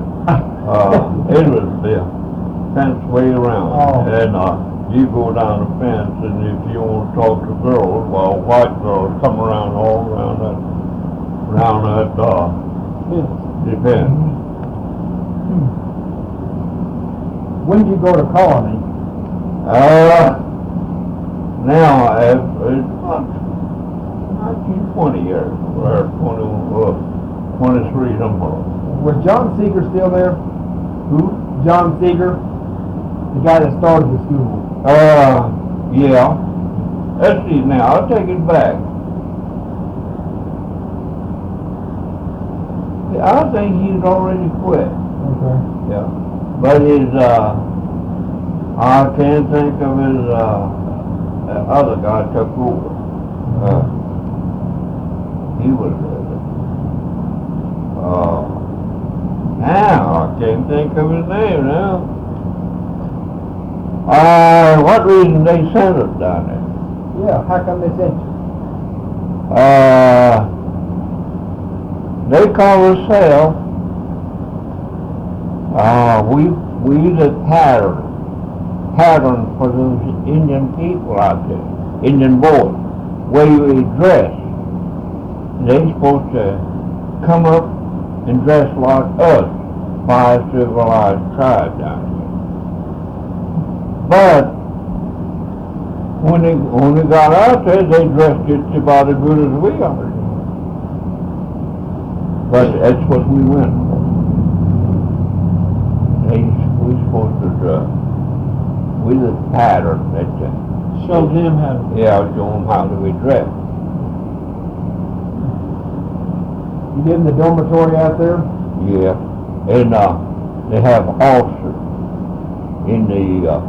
They got some rooms further back and dormitory back this way. Which one did you stay in?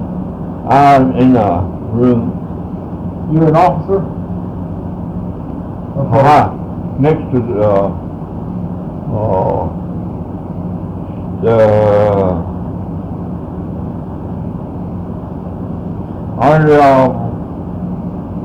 one that oversees that boy. He's disciplinarian. We got disciplinarian. Okay. We had an officer under him, and I was under him. Okay. What did you do as disciplinarian? Disciplinarian, Yeah. he's looks over, everybody's in the bed, and he'd walk around, check the floor, everything. And Colonel, I was it, and I had to accept them roll call. My officer, captain, make a report to me, just like Army. And they get how many absent, everything, and I'll take it, and if I have absent that day, well, that morning, I have to find out why, where. How many boys did you have to watch over? It was 3 companies. How many in each company? I don't know now, but it was a good sized bunch. So it was organized like the Army. Yeah, right. That was military.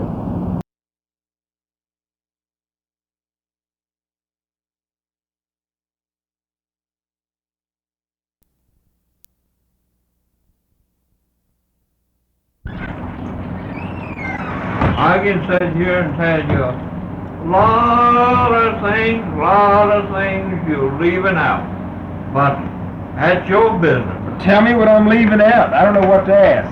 What do you want to talk about? Well, you still can be on the Indian line here. Stickball game and how a person get in there, how they wind up in the stickball game, how the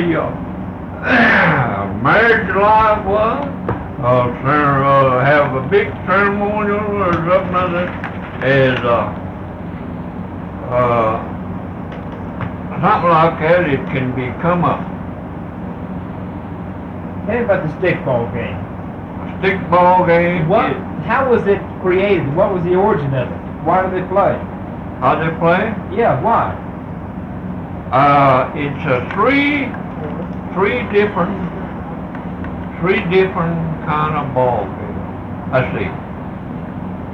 That's about four different kinds of ball.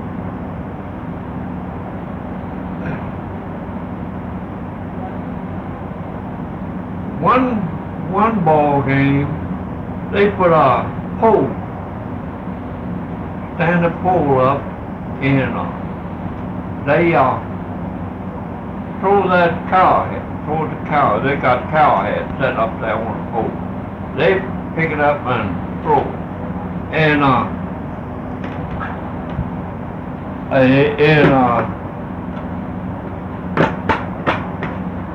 when they throw that cow head, is boys has a stick, ball stick, and the girls has use a hand. And we have a special girl and a special boy right under that pole. It marks. They got a strip marked off back here. They mark it on the side. When they hit that cow head, they put a 5. And there is another mark under the cow head. When you hit that cow head, I think it counts 2. Might be 3 now. How much is it, Stella? 2, isn't it?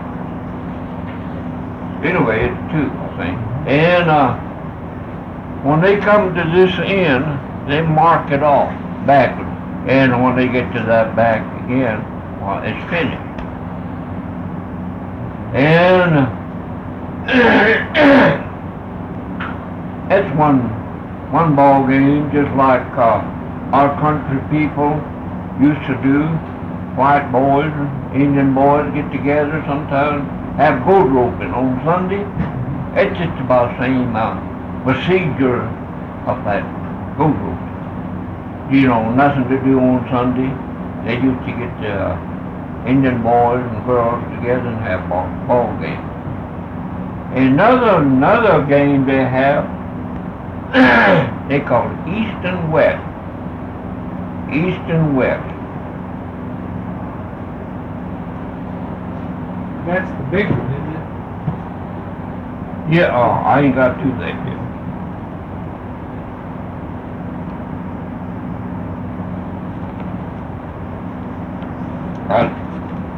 That East and West I'm talking about is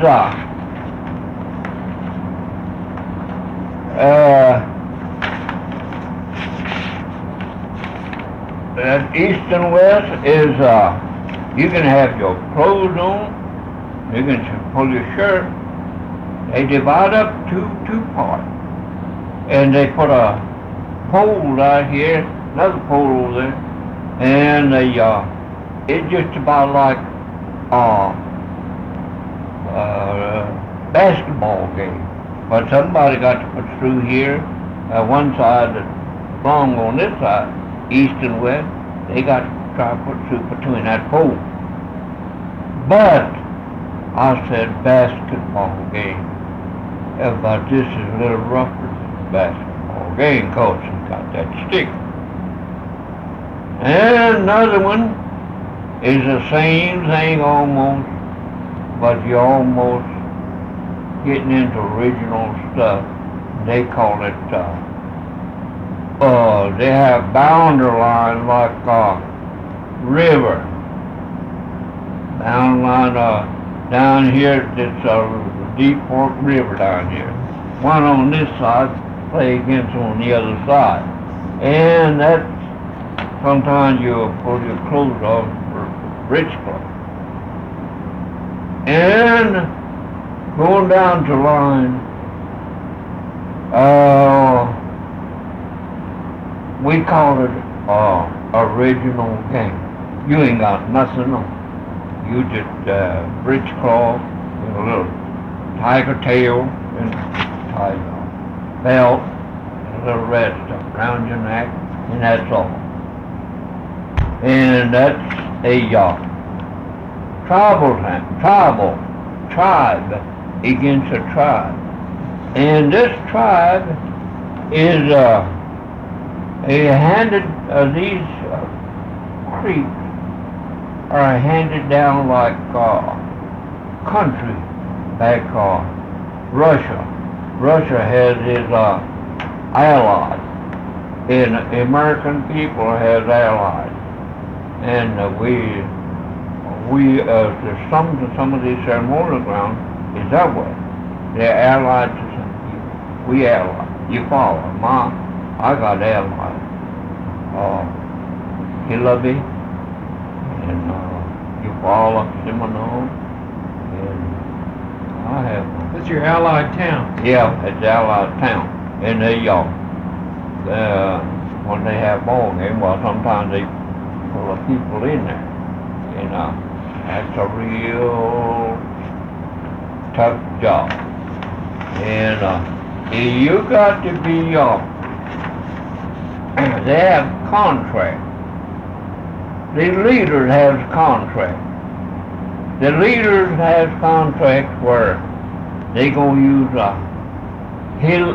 your father's son. Well, they make contract to the ally or the one of the challenger. He says, "Is that all right? I'm gonna use your father's boy. That'd be my boy." Seger says, "Yeah, that's all right." Well, now we're gonna get. What about those that married into your father? You just married a woman out of your father. Well, you have to honor your wife. You got to get in there. And the same way, if you're a full blood in your father, you sure you got to be in on that. You got to play the game. Yeah, and so sometimes if my wife, my challenger, she's against me. She's not my ally, and they must make a contract with somebody. I might have to play in her side Against your town. Yeah, or some way. It's sometimes, most of the time, wives go along with her husband. So, and a lot of people in one of these artists, Creek artists, you stop and look, oh man, that fella can draw good. That's Indian, Creek Indian. They don't draw like it's supposed to be. Like Poe. I've seen Macomb's drawing have long poles like a football goal. Down at the And here it is, original stuff.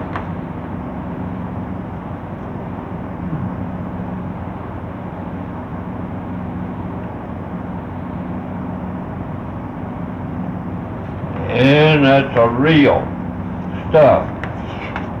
And Fred Beaver, he was related to me, but I'm going to tell you his story. Fred Beaver had a stomp dance going opposite way. And people... In his painting. Yeah, in his painting he got an opposite way.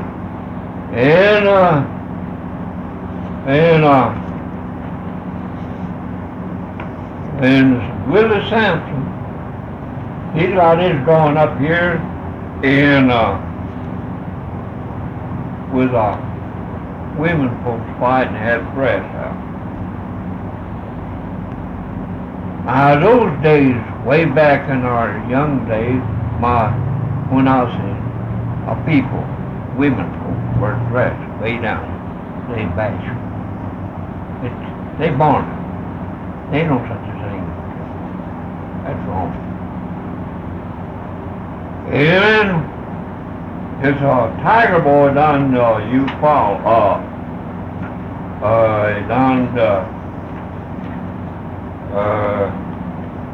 Muskogee. He drew a picture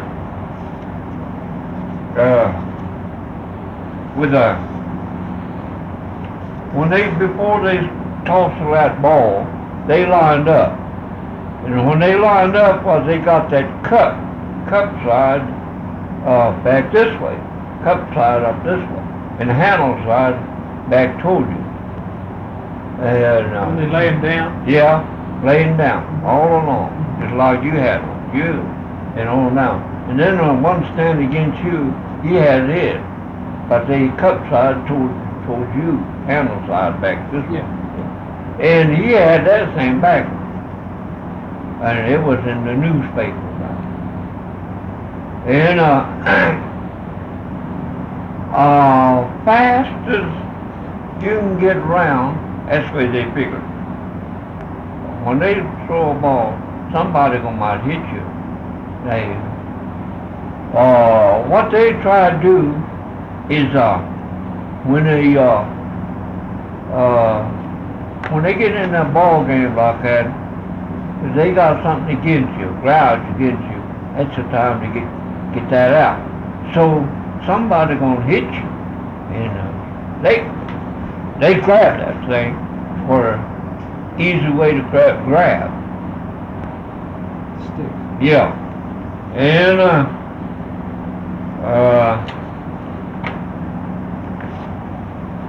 so that's one way that he was wrong. And here's all ball game. That's a New Tulsa. New Tulsa, these are pictures from New Tulsa. Yeah. Tribal ground. Yeah. It looks like ribbon dance there. Yeah. Ribbon dance? Yeah. How old is New Tulsa? How old is the ground? It's as old as any of them. How come it's called New Tulsa? You know why New Tulsa is called New Tulsa? Well, I never did know they might challenge you. It's an old town though, isn't it? Yeah. Yeah. You know, it was probably New Tulsa in 1500. Yeah, true. Yeah, these are all ribbon dance. There's, is that feather dance? Let's see. That's Yeah. called feather dance. Yeah. And here's another Ribbon, yeah. These are all part of the green corn ceremony. Yeah. You know that? You know about the green corn? About face. Yeah.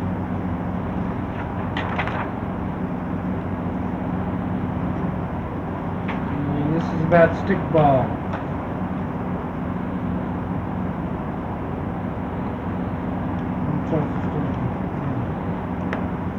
It's after they've tossed up the ball. Both teams are doing it.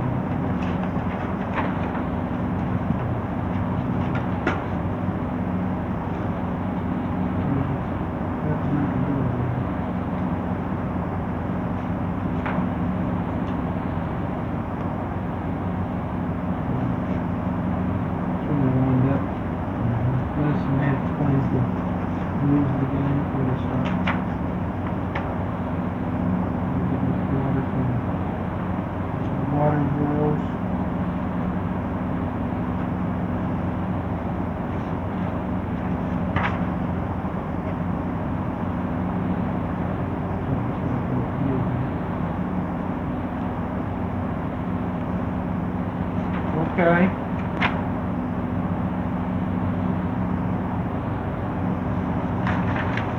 AC Blue Eagle. Yeah? What are you going to tell me about him? How about him?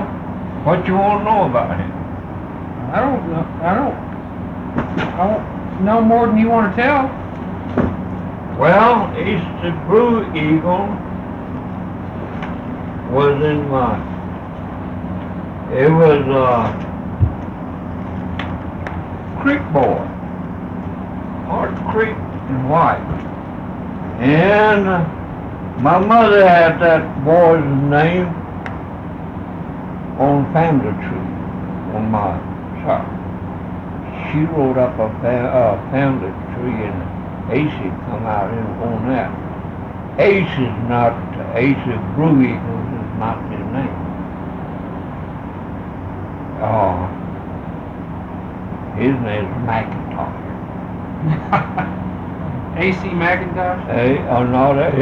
Not AC either. It's,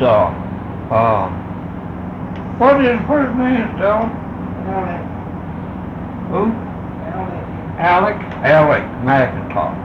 And he come over here a lot of time and sat around and talked to me. He says, I'll change that name. Said I paid $30, went to courthouse and changed it. Because this Blue Eagle, Ace McIntosh, says it's white people's name. And when I'm drawing an Indian picture, it says I had to have Blue Eagle so it stand up. So that's McIntosh, really. And he's born down here in Hitchton. And these people say he's born over that Wichita Mountain around Lawton.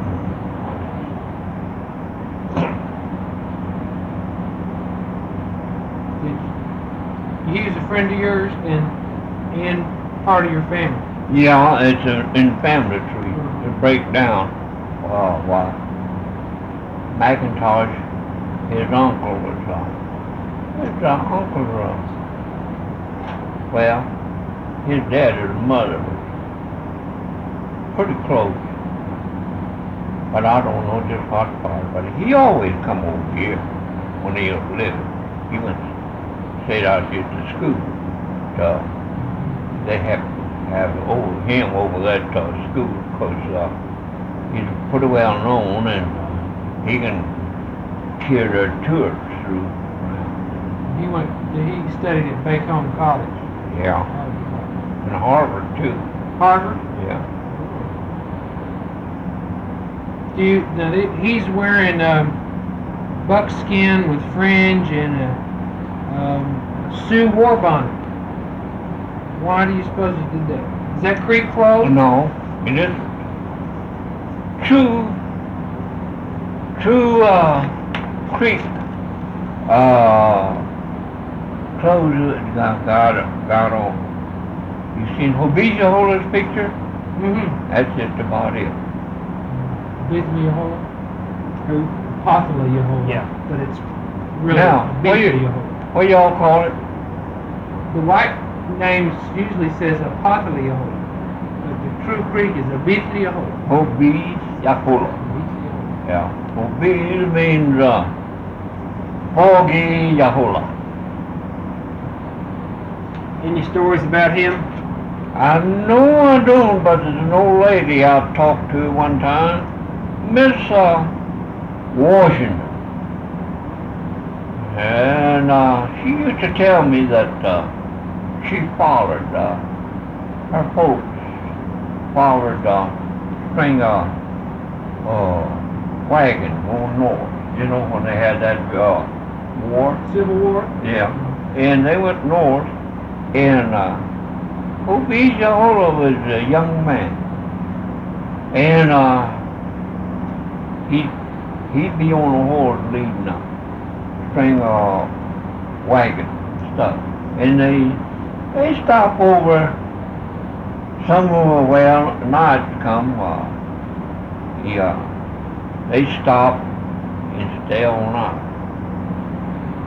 And so I can look over there, see one nice looking young man that followed his little horse just looking around.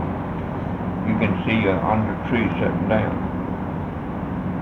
And when they get ready to are challenge white people back this way, so we go this way. They take off. And then they stop over someplace, and he done the same thing. That's when they were trying to escape from Yeah. He's a witch. into the Union. Yeah, he's a kind of fortune teller himself, you know, and he'll dodge them around, you know, tell them the wagon come my way. And this woman was telling us that they come, after the war, they come, Juanita, down in there, said she run on a young man, got married. She only about 15, 16 years old, she got married. And so that's just about as far as I know about Hobiza Hola. You say he was kind of a fortune teller. Yeah. Wasn't there a certain kind of Creek medicine person that was called a prophet or a fortune teller? Yeah. How would that happen? Did you ever know anybody like that? Yes, I do. Did you? Oh, this fellow used to live down here, you know where that Jamestown is down here? Where you divide up, from north of, Boynton, go Oh, down yeah, there. yeah. Hey, one goes Tulsa, the other. Right at the river crossing, the man used to live up on the hillside in a little tiny house. His name's, Yahulah. And that, they used to have a little store called it Yahulah, but it's done away now. That fella he's one of them. And I don't mean he don't miss it. And he's so wicked that he had his old ceremonial ground, and he said he can sit up there one night by himself. You can hear a bunch of them having stomped in. So you think he was a bad person? He's a fortune teller. Did he do bad, evil things? Yeah. Wicked things? No, what he means by that, he was real good at it. Yeah, I mean, he's real good at it. Oh, I'm sorry, I misunderstood you. He was good at it. And he's good at everything. And, well, I will put it this way. A couple white men, or three, they will see his line, and they have, before they got to that place, they say they took a saddle off of the horse and threw it under brush. Then went up there and says, this man lost his saddle. Can you tell us where that saddle is? Somebody got it. Said, God, said, y'all better hurry up. He said, them hogs getting to that saddle. And them white folks in the tree run back, and there wasn't no such a hog round. They tell him lie and turn around, he tell Told him a lie. Yeah. Did you ever go to him Yes. and ask for him to help you? Yeah. Can you tell us anything about that? Well, my daddy took me over there one time when I was a little tiny boy, and my stomach got so big. And my daddy was talking to him, says, my son here, he's got a big stomach on him, says, I just don't believe that to be done. Yes, he said, some doctor said he was eating a piece of bread, walk around, and his lodge that in his stomach, and that thing's decaying in there, and that's what making it small, or making it big. He said, you take him home, get a little teaspoonful of salt, level with your finger, level that down. And let him take that salt and drink water with it every morning before morning. He said that stomach would go down. Sure did. And while we there, have you seen that little boy there? Those days they don't say it'll be a fortune teller. It wouldn't anything like that. And some of these days, this boy, he told my daddy, says, you take care of this boy. He can tell a lot. He meant tell fortune. He didn't say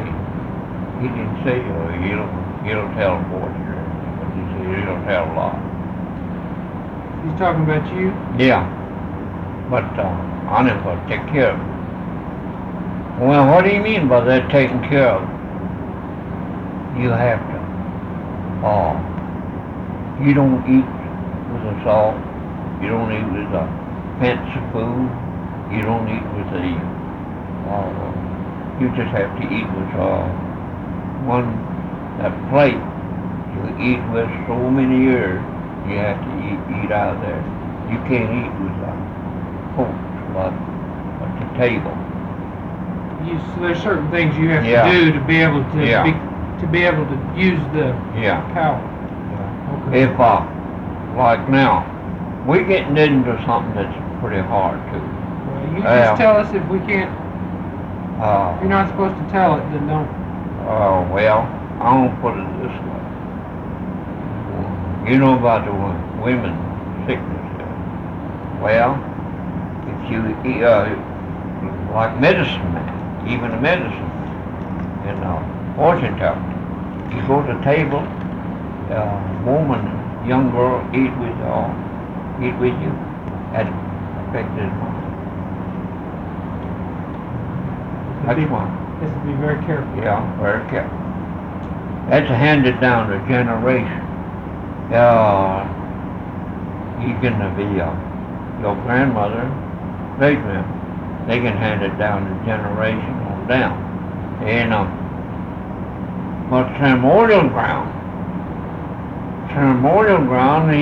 they got one man there or two that tribal town pay so much and try to learn four of them. One fella that handles the other tribal town comes in and he's good at that. Well, he sang it to these four. He get paid for it, or tribal town pay for it. To teach Yeah, them teach four. songs. Teach them songs. Yeah, teach him songs. Okay. And if one of them or two catch it while they use one of them, but the one of them die while he takes over, and they get pretty expensive pay out of that. And like this Abika, this old man Thompson, he's passed away, but his boy take over. Mm-hmm. As the Miko? No, medicine man. Medicine man, okay. Yeah. Now, you get, you're kind of a little behind on that. There are a lot of people that are assigned to different things. Assigned. Assigned. Oh yes, I understand. Yeah, each work. Like medicine man, that's his business. And there is a speaker, that's his business. Yeah, and chief, vice chief, they there all the time, whole year. And there is one beats medicine, take pot and everything out there. That's his work. And there is singers for the ribbon dance. That's their business. And there is a leader for the ribbon dance. She assigned to it for 4 years. But one of them behind it, if the other one gets sick or something other, they move her up there in the front. And she used to be one of them. So everybody has a job assigned. Yeah. That's his ground. And everybody has a job. And each arbor, we call it tuba. It's a bed, they call it. Where they all sit. Yeah. And they got, each one has a leader.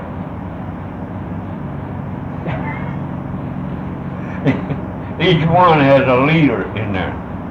He has something special. So, that's the way they assign to everybody. And my boy take part in it in junior. They have him talking at high school.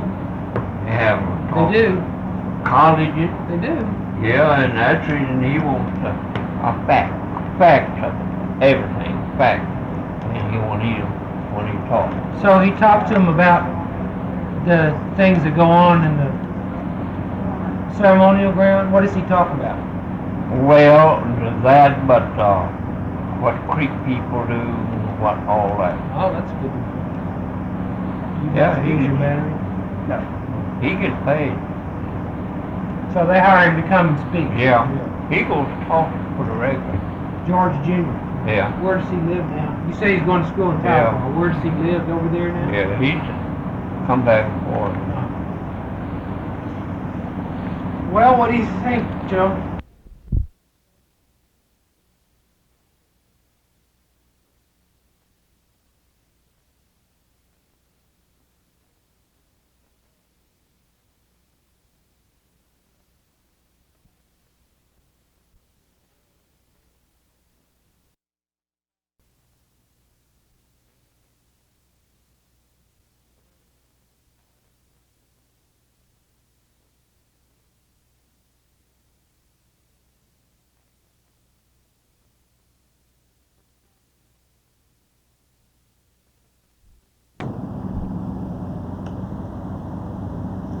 What time is it supposed to be over?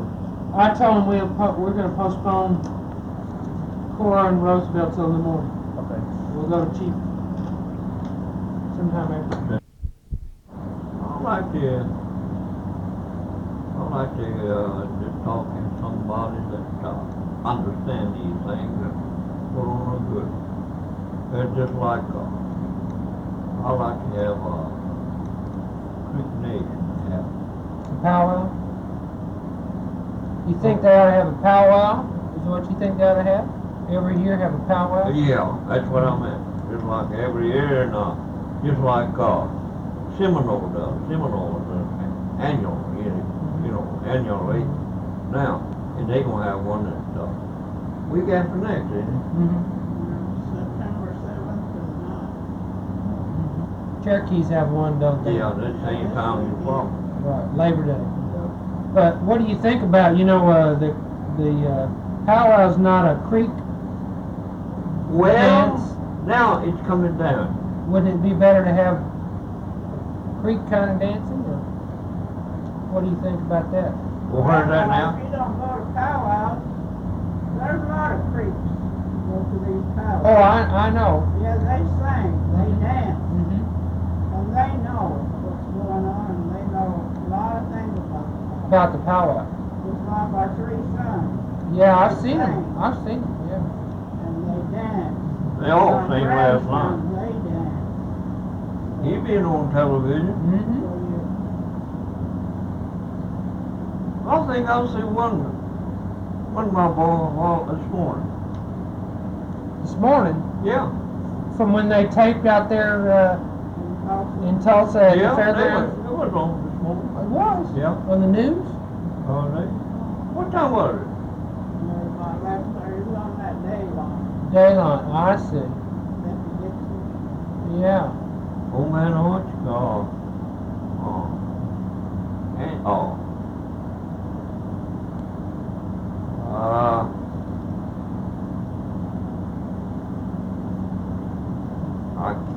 I forgot that fellow's name right off. Which one did what? Which one? What? Harry Adams. You know, Chuck? No, my hope to over coalition. Iskador. Chuck did it? I bet it was that tall. That was Harry Adams. I mean a while ago this morning when I hollered at you. That was Harry Adams talking. Yeah, Harry Adams with Yeah. braids, Great. gray braids. That fellow was on this morning. I think he was talking about raising money for the his law school or makeup or for donation to law school in Tulsa. You know, his boy was be a lawyer and got in a car accident and got killed. Oh, yeah. Yeah, that's the one that he's making a 2 years ago. Yeah. donation. So they can youngsters can go to school. You see them ribbons up there? I see those. That's one of them. Let's see. one of them second place winner, third, and one of them's honor ribbon. Yep. So leather. For these things? Prizes you want for this work? Not these, But for this kind of work? but just the same thing. It says Ardmore and Ardmore. Ardmore. You mentioned I could have got a purse if I had a purse, women's purse. I could have won a purse. Another ball one. you mentioned the wedding ceremony. Oh, wedding ceremony? Yeah. There wasn't no such a ceremony. There wasn't? No. Well, I'm going to tell you something, that story about that. Okay. I walked over that Broken Arrow one time. And, in other words, we were in a Broken Arrow. And outskirt of Broken Arrow, there was a little Indian store used to be. They closed down. Well, I walked in there and they had a old big woman sitting there, a bunch of them surrounded, asking about how the wedding was. Long time ago. And when I walk in there, it says, here's a man right there knows about that. I didn't say nothing. I looked and I see a chair way back yonder, and I just walked through it, pick up that chair and brought it, and I put mine right there by that old lady. And there was, I can't think of them. It'll take up too much time to try to think of it. Anyway, she was telling, I don't know just how, but I never did get no answer from her. And I said, ain't wasn't no such a wedding. Now, I said, just tell us, how was it? I said, girl, it's one girl born and raised and nice looking old girl that worked all the time. She got an uncle and a boy raised up to be a nice old boy, and he worked all the time. Those two uncles, get together and they talk things over. I got a niece that works all the time. I know you have a nephew that works all the time. And what about getting them together and so they can make good living? And this word going on, make it bigger, so then they agree that they might do this. They go back, they fall back, boy's side, and they talk about this here. Boy and uncle talking to parents, father and mother, same way this girl's mother. And they get together and they agree, both sides agree. Well, they go together and the uncles go together as well. They agree. What your side say, they agree. Well, it brings that, wherever they're going to live, I'd stay with the father, time being. I'd stay with mother-in-law, time being. Or if they already got fixed up, but he wouldn't know whether he's going to. Then they get together and they just get them together. And he got them wild. And probably stay with daddy, mother, old mother, or her mother. Then that's the way they used to do.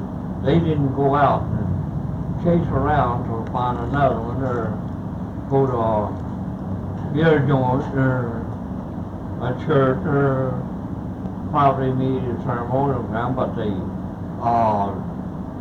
if there's a working condition that you can handle with your wife, same way that you can feed your wife, and you can help your her husband, that's why they used to get together.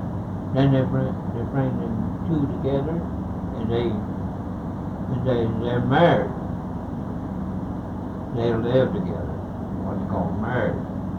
Then, after that, on the boys' side, they gather in what they're supposed to have. If I have a bunch of kinfolk, he brings a horse, or saddle, or a plow, double shovel, Georgia stock, and different things that he would use to feed his wife with. Same way with his girl. Her folks on the side bring in the cooking stuff, churros, frying pans, just what have you they gonna have to have. And that's the only ceremonial stuff they get. But they didn't put out, that's their kinfolk. That's why they use it. So would they come together at one time and bring all this stuff to their house? Yeah, they give it to them. What if the... And now, the old lady kind of got sore at me when I talked to her. Because I was telling what I know. He said I wasn't taught that way. He said I was ceremonial ground all the time, and I didn't talk that way. But ceremonial ground, that's what they taught teach you anyhow. It's handed down to generation, all these things. Because I know all my life.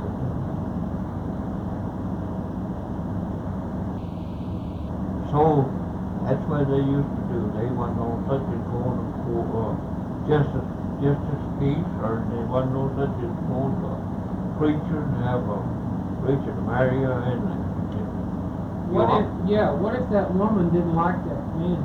She didn't want to marry him. Did she have any say-so? Well, I don't think so. They family talk to them, They got them cut down in the quiet, and they get them together.